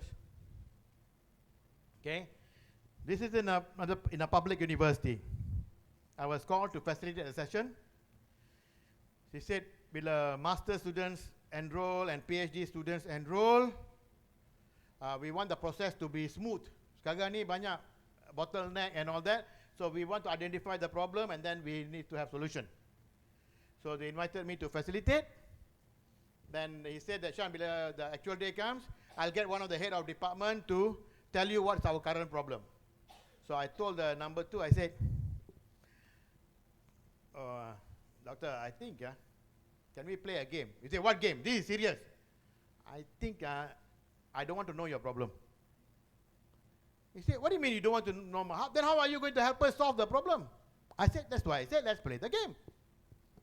Then came the actual day, he told the head of department, we had the CFO and all that, the head of department, he said, Shan don't want to know your problem, so don't have to tell him any problem. Shan, carry on, take over.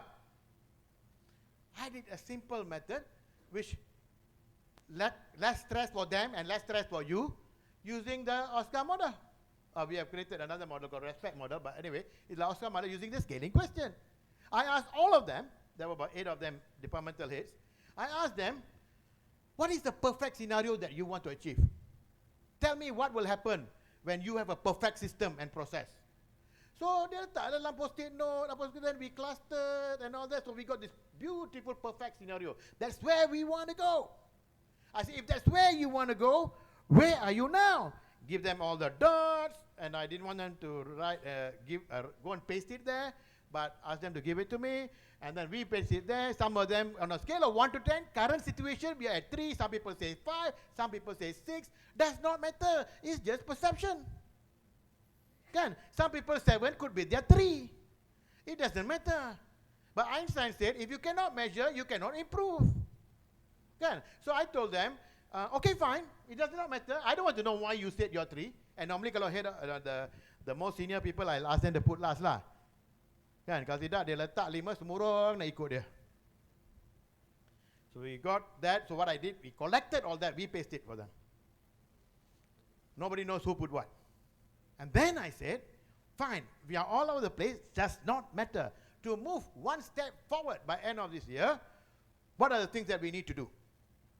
So everybody just discussed, collaborated, had a wonderful conversation, and got things all around, and they had all action plan. And what happens in reality is, while they are creating and designing the way forward, all these bottlenecks disappear. Walaupun kawan tu tahu dia yang bottleneck. Tapi tak payahlah kita nak go through the problem. Actually, you know what? Kau punya department lah yang bottleneck. If you go through that mode, people will be fearful. Once people are fearful, because as adults, we also need to save face lah kan? Especially if you're, if you're a senior post.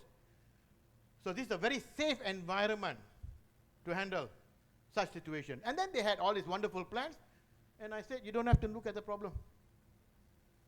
Okay, so I would like to show a short video, if I got a connection. Is that a audio connection here?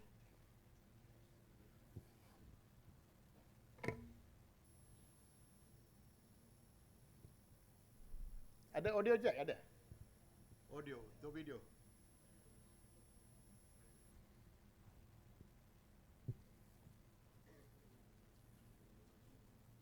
Boleh kan?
Hello, welcome.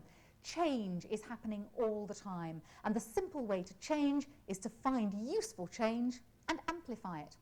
Well, that's one definition of an approach to change known as solutions focus. We're delighted to have Dr. Mark McCurgo, co-director of SF Work, the Centre for Solutions Focus at Work, who's joining us in the studio today to share with us this approach and to explain how often it produces positive results when all other techniques seem to have failed. A very warm welcome, Mark. Thank you. Now, something I must ask you first of all. Surely you have a problem, you find out what the weaknesses are, what's been going wrong, you sort them out, and then, submit an action plan, follow the action plan, bang, bang, done, you're dusted. Well, you'd think so, wouldn't you? Oh, yes. And indeed, that approach works very well in some circumstances. If you're mending a motor car or something, or a computer, you want to find out what's wrong and fix it.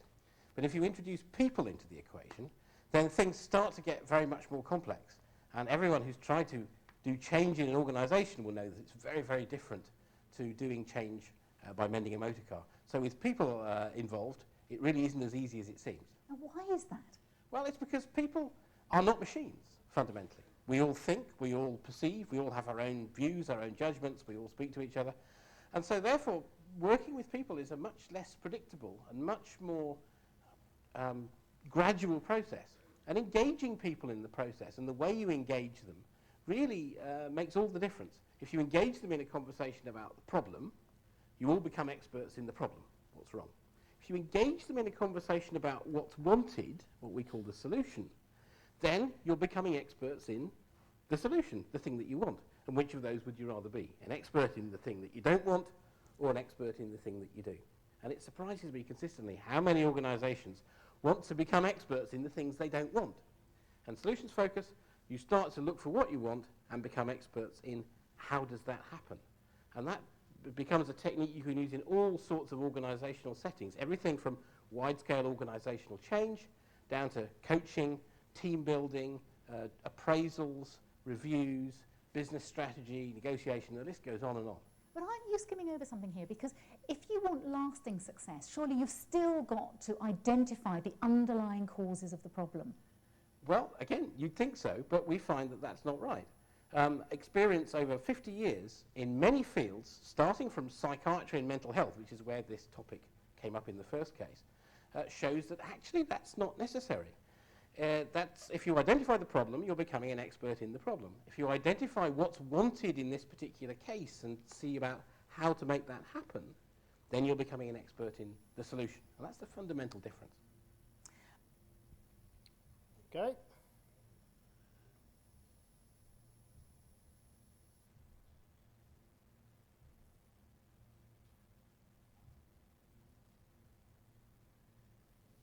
So you see that, previously, only the last 50 years, psychologists are looking at studying positive psychology. So all this coaching, appreciative inquiry, mentoring skills, all come from that body of knowledge on positive psychology. So a lot of things in our daily life, we do not have to look at the problem. We just have to seek for solution. Because the reason is, the problem when it occurred, it could be due to a lot of factors, which now, when we are looking for solution, the factors do not exist anymore. So in solution-focused coaching, what I have found, whenever we invite your certified from coaches from IAB, they've been constantly also been asked to use solution-focused in their coaching approach, which I know that they have been doing. You create more results because people are looking forward, not looking behind. When you look forward, you're being grateful and thankful. It creates the feeling of being thankfulness and gratefulness when you move forward. And that is why when you're moving forward, you get excited and the happiness is there, rather than asking for problem and trying to solve problem. But of course, you talk about IT and technical stuff, yes, you got to go and look for the root cause of the problem, right? And this is where we are different, not say different, we don't have the skills as a counselor. As a coach, you are not a counselor. As a coach, we should not try to be a counselor. Sometimes ada pula coach yang pandai-pandai nak jadi counselor. Jangan. Dia punya training lagi hebat in psychology and all that. They can handle situations when you bring them to the root cause. Although counselors pun, they are future looking. But as coaches, we do not have the skill. I always tell my coaches, tolonglah, jangan pretend to be counselor. Because you don't have the skill to be a counselor.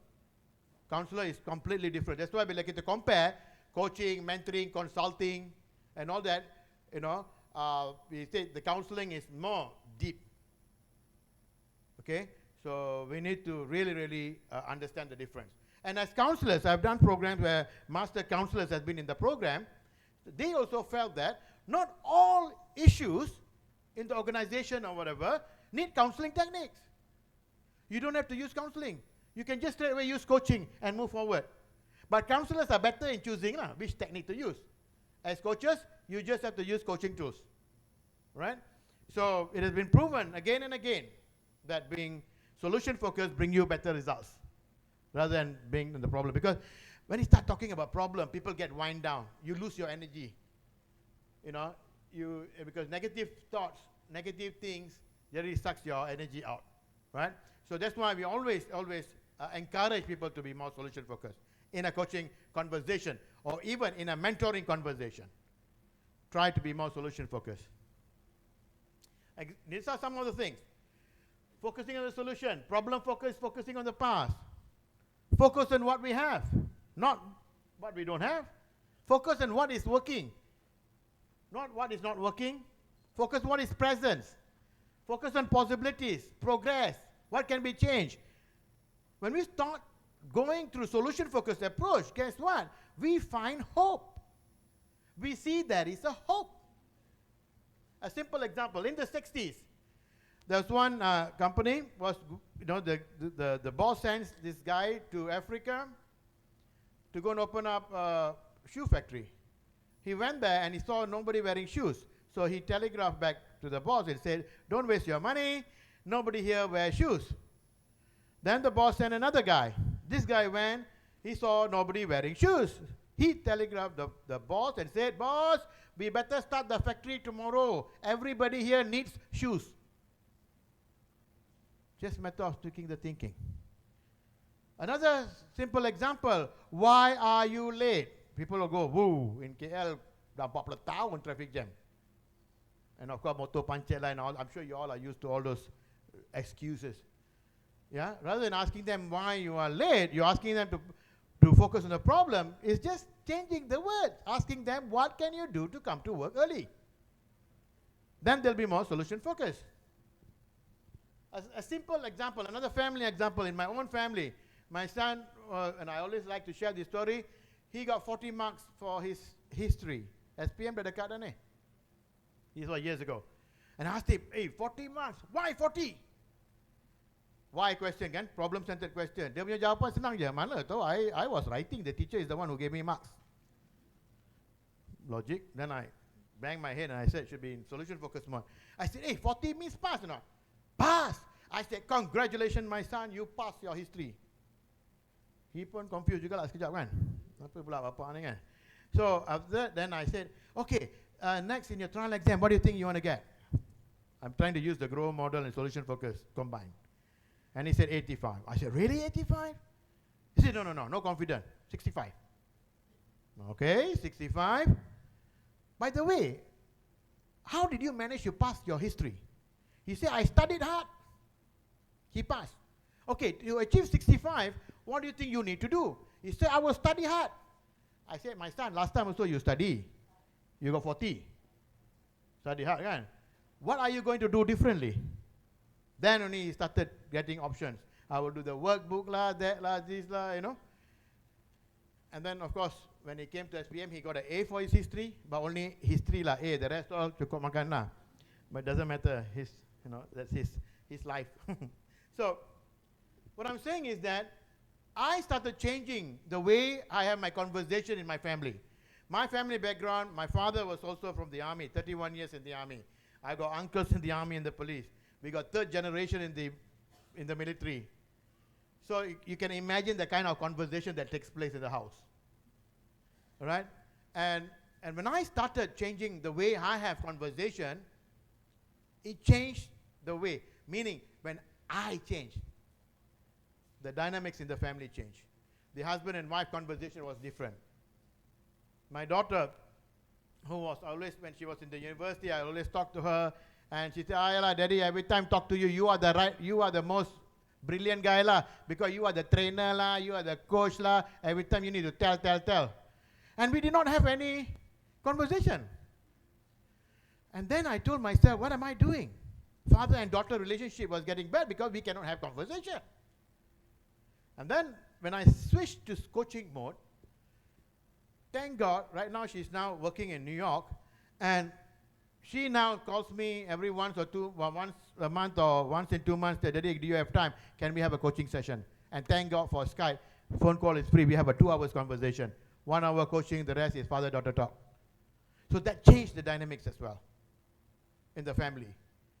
And now if you can see, when I first started, trying to have a decent conversation on the dinner table, or pergi restaurant kan, okay lah, kita nak quality time with the family kan.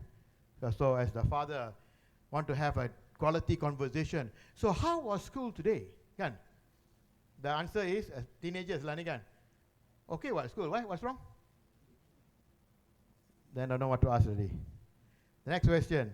Hey, that day you were telling about the teacher. How is she? She's okay, but still boring? Why? Any changes? Then kita pun fed up. Kalau boleh nak tampar je kan.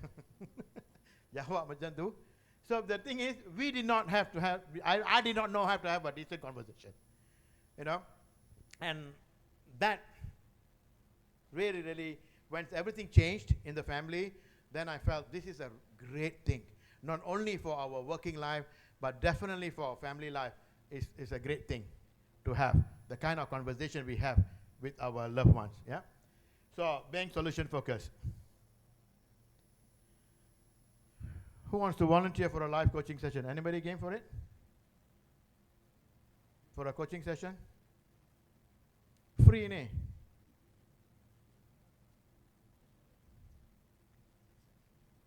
Anybody?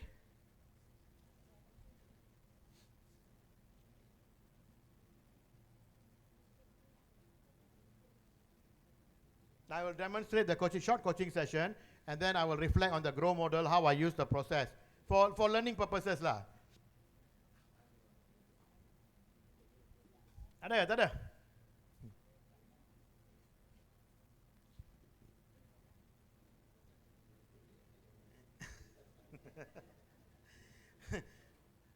Prof Zainal cakap siapa volunteer boleh balik awal.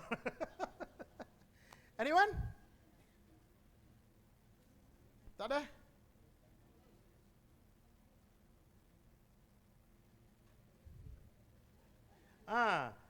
Puan Aisyah dah volunteer dah itu. Depan berapa? Bukan 100 orang kot. Depan tu kan? 200 orang she volunteer that day. Anybody else? Come on, please. Thank you. Give her a hand, please. Let's see if this mic works. And come up to the stage.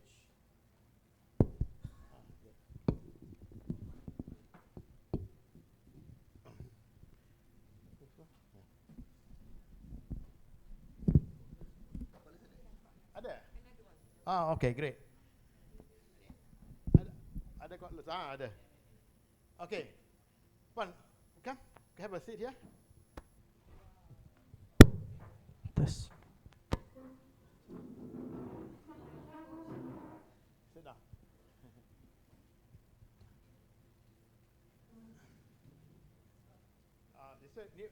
Boleh tolong ni tak? Block it. Oh, you want me to move here in the center? Okay, yeah. Boleh kat belakang. Okay. Okay.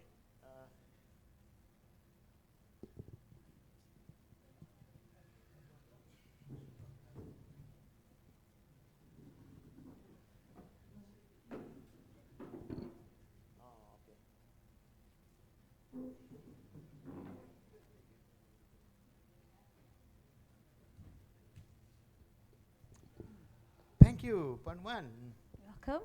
Thank you for volunteering. Okay. Dalam short session ni, what do you think you want to discuss? What do you want to achieve? I'm really not sure. I haven't thought about that. Probably, can we talk about what we'll do when we, I retired? Is that too far off? No, that's fine. You want to do Okay. what you want to do after you retire? That's okay. So you want to talk about what you want to Retirement. after retirement? Maybe. Okay. Or is it? What is the best topic? I don't know. Entirely up to you. Something that you are thinking about, but you're not sure what to do. Okay, maybe the time between here and retirement. Okay. Shorter Okay. time, okay. All right. So, how long before you retire? Probably around 6 years. 6 years? Yeah, around that. Okay. So, from now, thinking about retirement, are you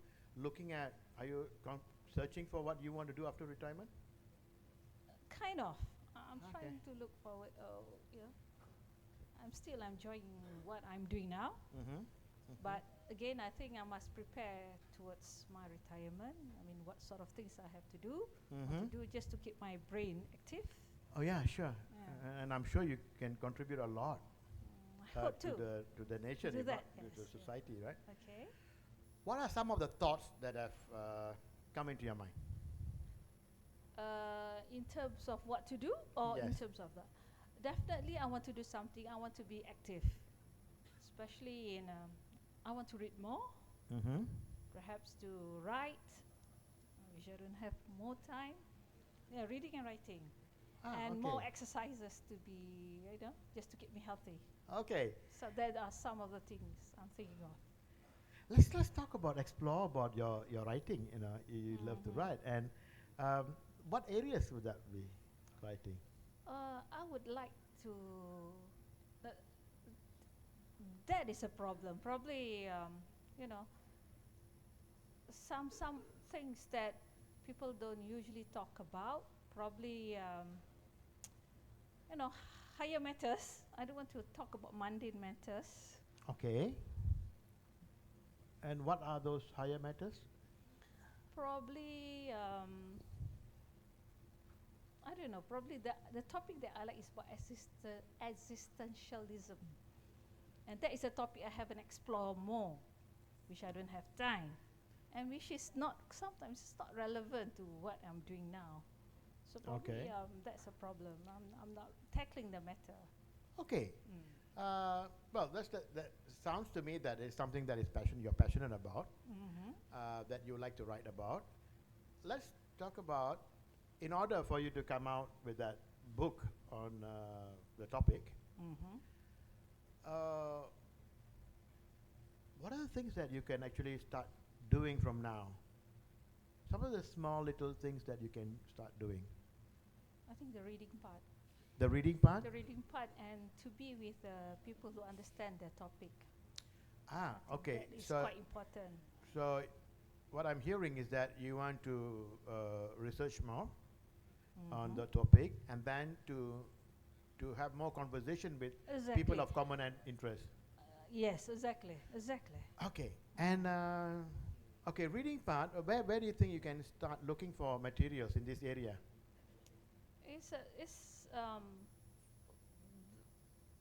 It's from the books. Okay. Definitely, I have got a few books, but I just simply don't have the time to read it. Okay. And then, once you read the book, you have to have a group that understand the book or like the topic to discuss it, to clarify your thoughts, because that is quite a difficult topic, and to have somebody or people with that kind of thing, that kind of interest, it's quite difficult. Okay. Really. How would you know or find out where these people are, those who are interested in these topics? That's quite a problem, really. I don't know. Where could you find, or who could help you find? Who could? I don't know. Mr. Google, maybe. Okay. You can try that. One option, Mr. Google. Who else? Reading old texts. Meaning? I try to,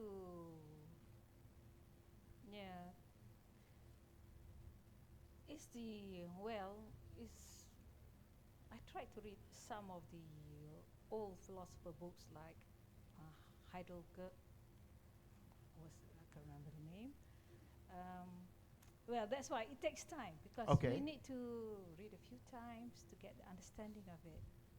Okay. Have you found or been close to find someone around your circle or somebody who knows of people who are interested in this group? The interest group. In the interest group, yes, a few, but it's very difficult. That's why I say I'm working. Okay. That's why it's difficult right now. Where is these few people? In KL perhaps, and overseas perhaps. Yeah. Have you identified them? Yeah, but I think I have to go and read more of their blogspot. Probably okay. that would be it. Oh, okay. But to read the blogspot, but to not have the people to clarify what was the thoughts. That is the difficult part, because you are interpreting their writing. You see, when interpreting a writing is not as easy. I mean, you might have a different ideas from what they are saying. So that is where the difficulty lies. So once you have that understanding of what they are talking about, I mean, that's a saying that the consciousness of the understanding is that something when people look from different windows, but to understand what they are thinking, your consciousness, you must look at the same window, or then you might be, what the understanding might be different there. Right. Something along that line. Okay. So like moving forward, what I've heard from you is looking at Google for books, and then finding at the blog spots. If you can just sort of have one small idea how to, taking time, how to look for this interest group, what would that be? That's the most difficult part. Who could help you? Who could help you? That's why I say right now all I could think of is a blogspot. Blogspot. Okay, and I think I think you probably would like to start with that. Do both. Yeah, I will do that. Yeah. Definitely, I will do that. But that's why I said it takes time. Yep. And I think that's why this will take the effort will take to my retirement plan. Yeah. So you got 6 years. If it goes that way. Okay. Unless of course I find a few things to enjoy or find something else to look. Okay, great. So I wish you all the best for writing this book, and see how this goes by reading the blog spots. Yeah. Okay. Thank you. Give her a clap, please. Before you go out, can you just share what was your experience in this session? It's something that I've been thinking about. Basically, I'm just perhaps verbalizing my thoughts about how to go about things. But in the sense of, it's just talking. Yeah. To me, it's just talking. It's not doing. And from talking to doing, that is a tough part. I think that is the thing that I need to work on. Okay. So if this just was a coaching session and I'm coaching her, if I'm her coach in writing the book, the next step would be, okay, point one, the next time when we meet, can we discuss about the blog spots that you have identified? The doing part. So you will be committed to the next time when we meet, that's what the coach does. Right now, you do not have anybody to bounce your idea. There's no group. This is where the coach is. You talk about the subject area that she's going to do. I don't know anything. I don't understand. I might know the word, but I might not understand. I'm not the subject matter expert. But through the coaching process, so we have identified these 2 action plans, right? One is going through Google and reading the blog spot. Right? Okay. So in a situation, the next time we meet, we'll be talking about, so what has happened, what have you found in the Google, what are the blog spots that you have read, and that's how it goes. That's the doing part. Okay, my doing is taking action in and that's right, yes. areas. And then taking baby steps moving forward, not straight away coming out with the framework of the book. Small step. Okay. How was the session for you? Okay, but I feel we can do more. Good. 15 minutes. Thank you very much. Thank you. So what you noticed was just I tried to establish a goal. Earlier she was talking about retirement, and then she said what she wants to do within these 6 years before retirement. And then I sort of sensed that maybe she wants to plan for something, but I'm not sure. I don't even assume. I ask her. And you can feel that she is facing challenges in identifying and all that. She's talking about the problem. If you notice, I never ask her, what is the problem? I never went into problems. Because I know inside me, she has already got the whole idea. She's got all the ideas there. This is the first session. Trust has not been developed yet, right? But I use the GROW model, talking about what's right now. At least we have some options within these 10 minutes. Normally coaching session lasts 45 minutes and an hour. And then moving forward. Yeah? And remember what she said. She said that she got all these things, but to do it, yeah? To do it. And that's why when you have a coaching commitment, you're actually committed to the coach.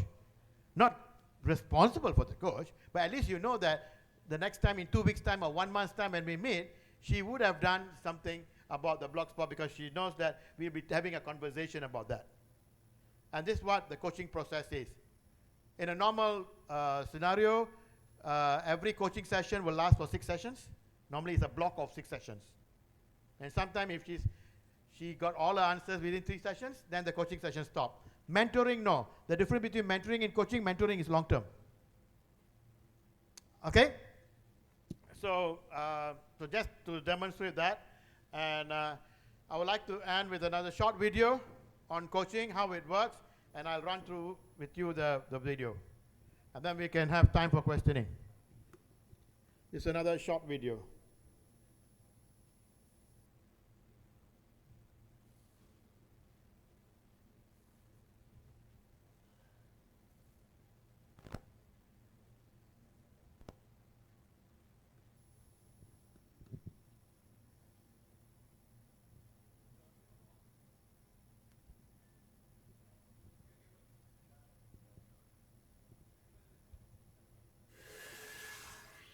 Okay, the coach is in.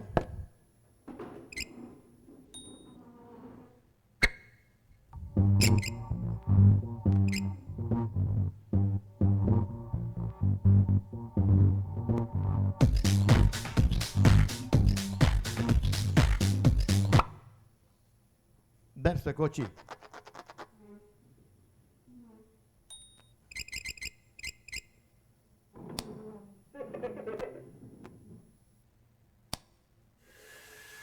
So the first meeting is always agreeing. What's the role of the coach? What's the role of the coachee? Yeah.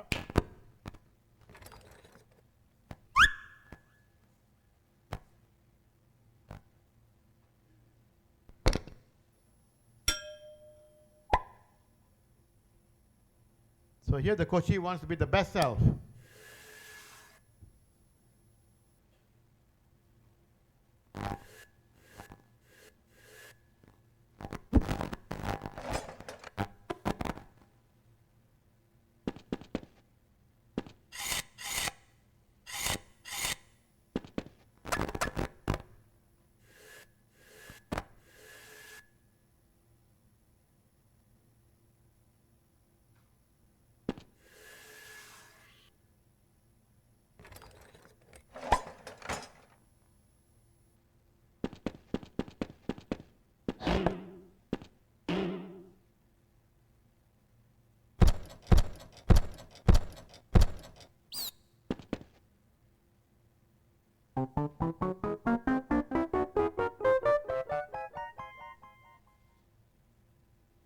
The coach will stretch the coachee.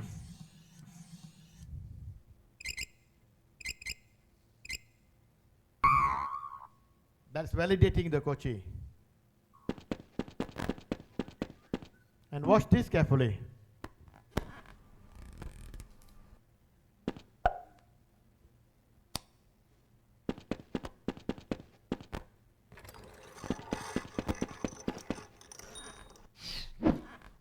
So the coach is also a safety net. And why do you think the coachee fell from the test? The ladder is too high. Yes, because let's say when I was coaching the point just now, I said, oh, can we meet the next time and can you come up with your framework of your book? It's a long goal. That's too much. And that's why the people get disappointed very fast because the goal is big. So if they come up with you with big goals, break it down to small steps. So every time they achieve the small step, they get motivated. And then they move forward. Small baby steps, small wins, yeah? Small wins.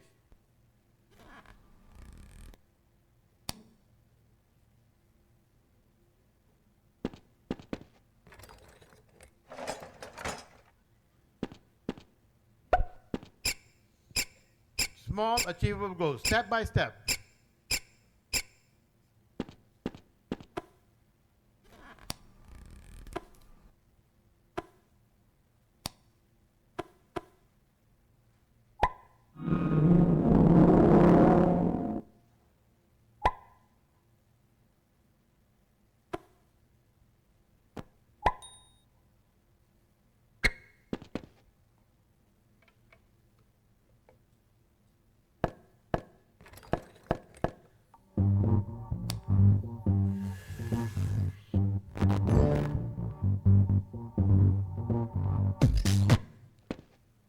Okay, so they've achieved that goal, and the next stage is probably you can start practicing the coaching yourself in a lot of scenarios.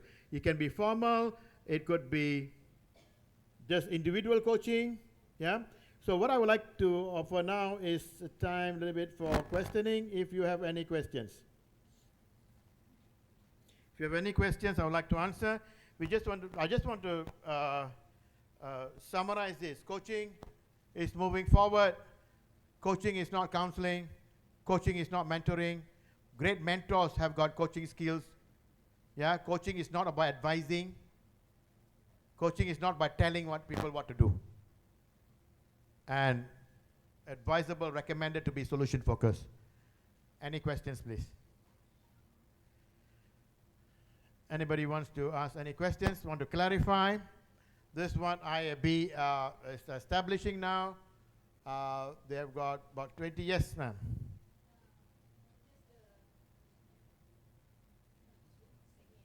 Yes.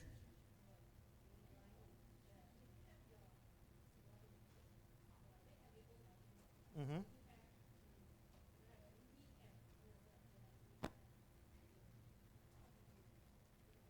Align it. Okay, thanks. The question is, your subordinate have got their own agenda. You got an organizational agenda to keep. How do you align this agenda? Number one, when we are doing any form of coaching, is getting the coachee to understand what is their role and what is their role to contribute towards the organization. That must be very, very clear. And sometimes we give them the role, but they are not clear what to contribute towards the outcome, the overall outcome of the organization. And that's where the miscommunication happens. So what coaching does is to clarify what they perceive about what they're supposed to do and what's the organization requirement from them. So what normally we do in alignment is that to say that, okay, this is what the organization wants out of you, and this is what the areas that you need to be coached on, and how do you then align towards the organization. Asking them to align. Because sometimes you cannot say, oh, let's say for example, a simple example is the organization say your sales target is 1 million, and the coaches say, no, my agenda is only 100,000. Right? How can, no, you always say coaching is my agenda, not your agenda. No, certain things, organizational goals are organizational goals. Organizational KPIs are organizational KPIs. How coaching can help to align is making them or asking them the right questions, using the process so that they are very, very clear the expectations from them to align themselves to the organizational goals. That's how you align. And then a lot of organizations I've seen in and outside the country where they are not clear what is expected. And in the Asian culture, this is my opinion, I can be wrong, in the Asian culture is that they don't want to ask to clarify. Although the leader don't want to ask the question, can you please let me know what do you understand by what is required out of from you? They don't want to clarify. When that clarification does not happen, that's where the misalignment is. And we got a lot of challenges after that. And that's the reason, so one of the statistics, one of the benefits of coaching is clarifying the vision, basically clarifying the goals. Yeah? Thank you for the question. Yes, sir.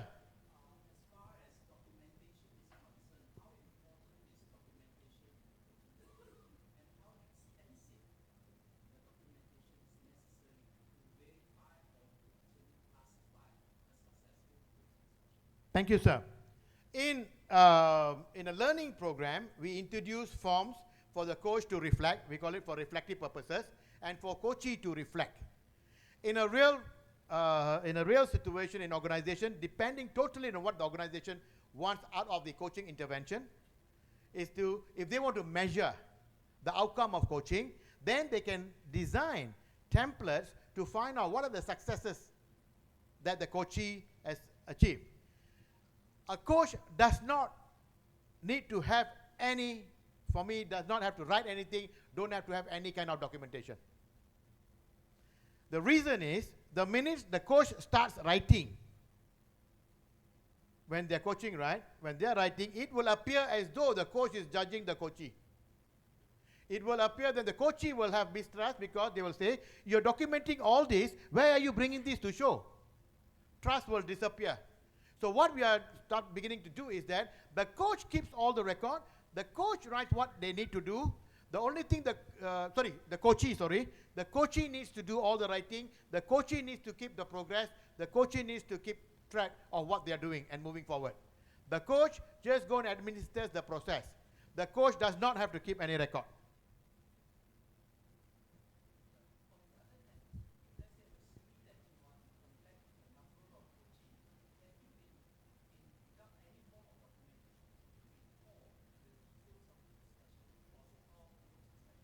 Thank you, sir. We do not have to recall. We do not have to recall what the section is all about in the next section. That's not our role. Our role is the coachee. For example, if I may use your example, she wants to write a book, you know, so let's say I meet her again. I will not ask her, so remember we discussed about writing a book, what have you done so far? Have you Googled, have you not? I will not even ask her that. Because all you know, she would have changed the goal, she would have changed the action plans after the coaching session. So it is, the onus lies on the coachee, not on us. If we cannot, well, even one, my experience, even one or two coaches I have, I can't be remembering what they want to do. So it's not necessary for the coach to keep record. There are software to record your coaching sessions and all that, and for me, from my school of thought, you don't need to, because what you are there for is to administer the process. Because the coachee can change their goals. Even in organizational context, okay, which I showed you the result just now, in this big multinational, all right? The only thing was the coachee was recording what they need to do, where they are going. So you as a coach, you just have to go the next session and say, okay, from the last coaching session until now, what has happened? For this session, what be useful for you to discuss?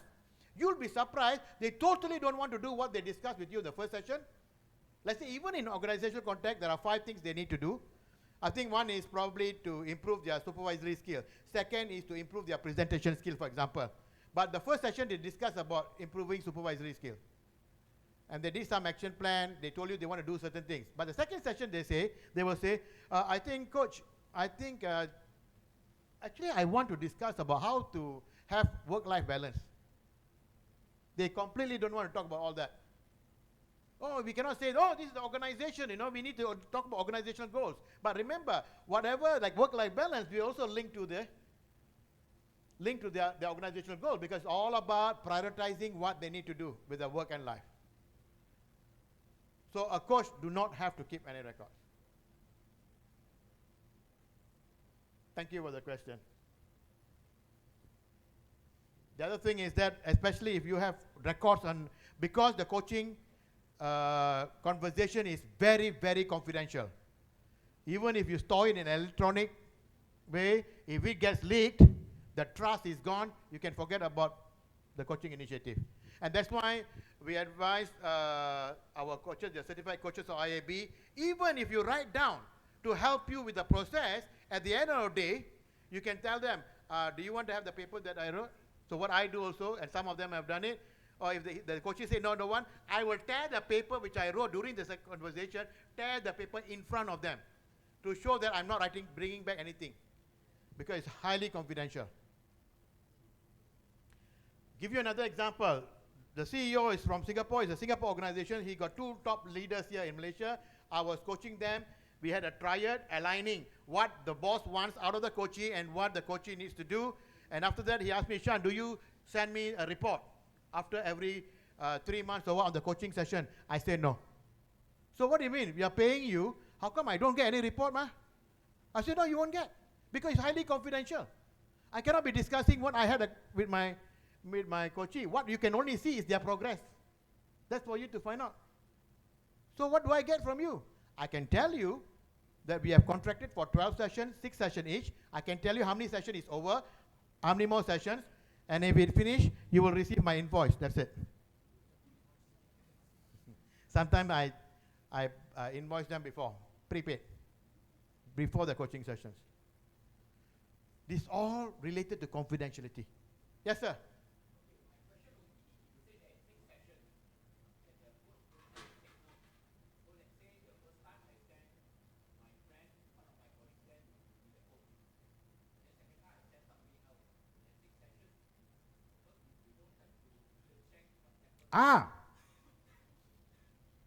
One coachee, only one coach. You cannot change. Because once the chemistry is already created, because first remember, the first 2 sessions is all about building trust. Then the 3rd, 4th session will go effectively. Every time it's like that. So if the trust is built already, and then you change the coach, then you have to start all over again. That is so provided if the coachee wants. Even in organizational context, the coachee can say, I don't want this coach. They can say that after the first session. Or the coach can say, I don't want this coachee. I cannot coach the coachee. I've had an experience. Or he said that, oh, no, I don't think, Shan, I can coach this person. I say, why? She's just too beautiful. I cannot focus. It's true story. And the other one, oh, I cannot be coached by this person because he was my former boss. He used to throw files at me. I don't want him to be my coach. So one coach, one coachee. Mentoring, yes. I'm a mentee. I can have many mentors, 3 or 4 mentors. I'll go to this person A for, if it's a financial director, I'll go for mentoring in finance. As a young talent, I go to the marketing director as my mentor in marketing. The engineering guy, operation guy for engineering mentoring. One mentee, many mentors can. Coach and coachee, only one for the relationship. If they cannot agree, they split, they can change the coach. Then it starts all over again, because every session is a new session. It all depends on the coachee, what they want to discuss, what they want to achieve.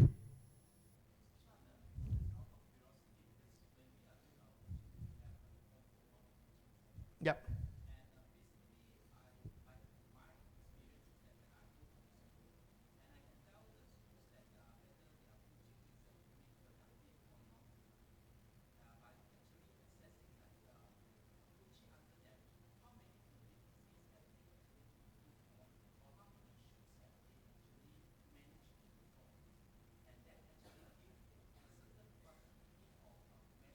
Yep. Yep.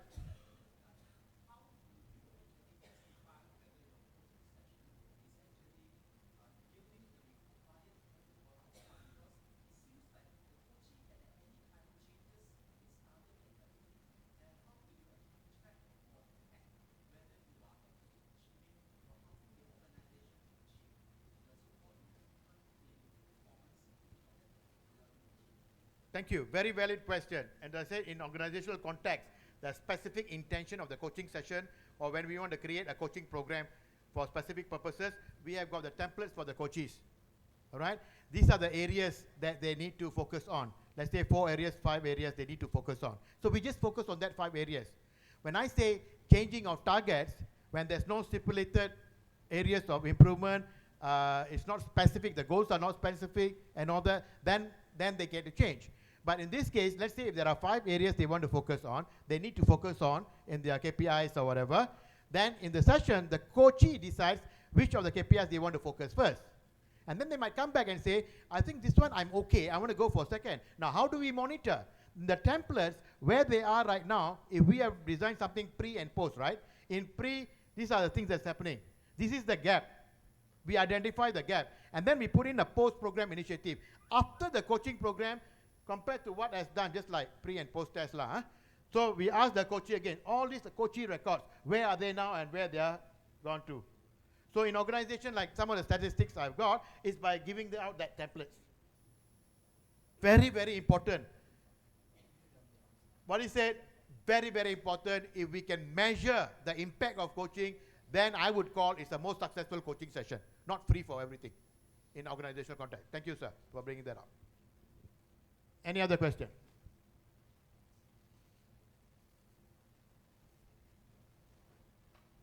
Yes.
Yep, can.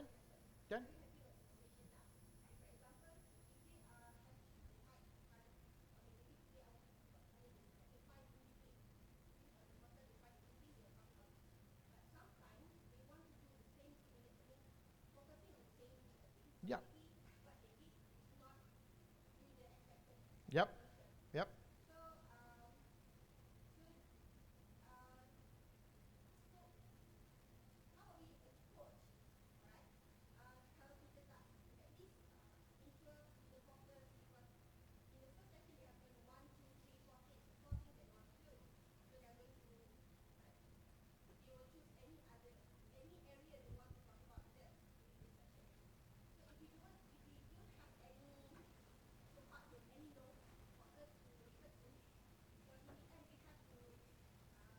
Okay. Okay, thank you. First of all, when we start the coaching intervention, number one, there is a term of reference. These are the gaps that has been identified in the school. These are the things that we want to coach on. So they can go out, do something, but the other way to align is, so whatever you're saying now, how is it contributing to the goal that you need to achieve? So you got the ready TOR, ready term of reference.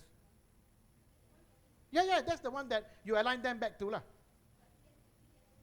No, that's yours, but you're not recording anything. You always always coaching them on these agreed goals.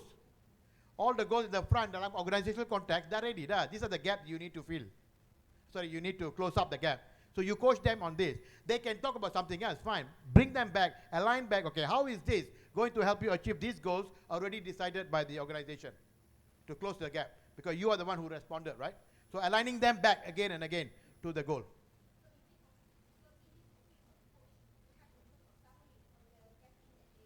Yeah. Because it's already started, kan? Kita dah establish the term of reference for coaching. Itu memang dah ada. They cannot go about and say, no, I don't want this. No. This is what the organization wants. That will be the blueprint for the coaching. You don't have to record what's happening to tak payah. Itu dia. You just keep them aligning back to the organizational goal. Can. But then you ask them, tell me what you have achieved. All right? But you don't write, because you writing as a coach, they might tell. But you must ask permission. I'm going to put notes here, and you can see what I've written to establish the trust. Yeah? Great. Okay, Captain Shan, I guess that's wraps Thank up. you. Yeah. Okay, majlis mengucapkan berbanyak-banyak terima kasih kepada Captain Shan Murthy dari Malaysian Institute of Management.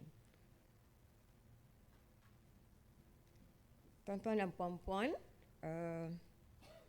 bagi mengakhiri majlis kita pada pagi ini, majlis menjemput Yang Berhormat Dr. Marzita binti Abu Bakar, Ketua Pusat Pembangunan Dasar dan Inovasi, selaku pengurusi pengelola Majlis Hari Profesional pada pagi ini untuk naik ke pentas bagi menyampaikan cenderamata. Dipersilakan.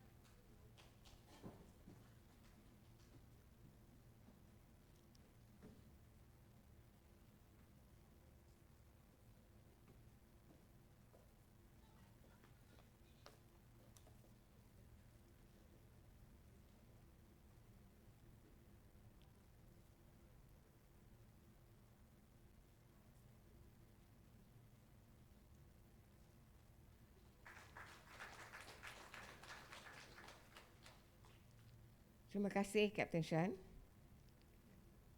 Sijil juga diberikan kepada pensyarah-pensyarah kita yang telah sudi berkongsi pengalaman mereka sebentar tadi. Dari slot pertama, Puan Noleha binti Ibrahim. Silakan.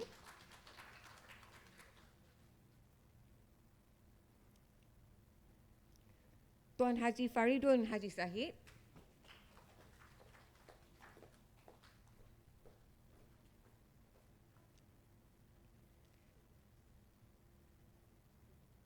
Dan Puan Chai Sai Hon.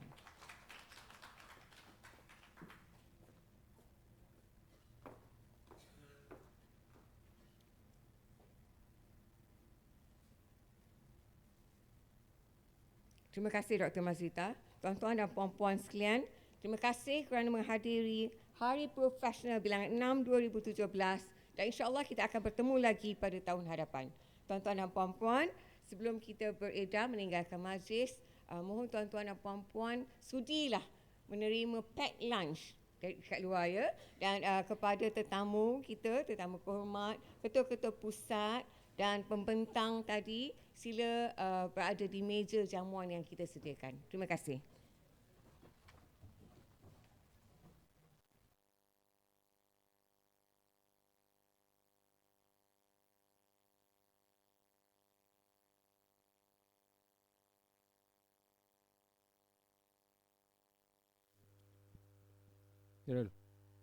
Kirul, nanti off mic dekat tu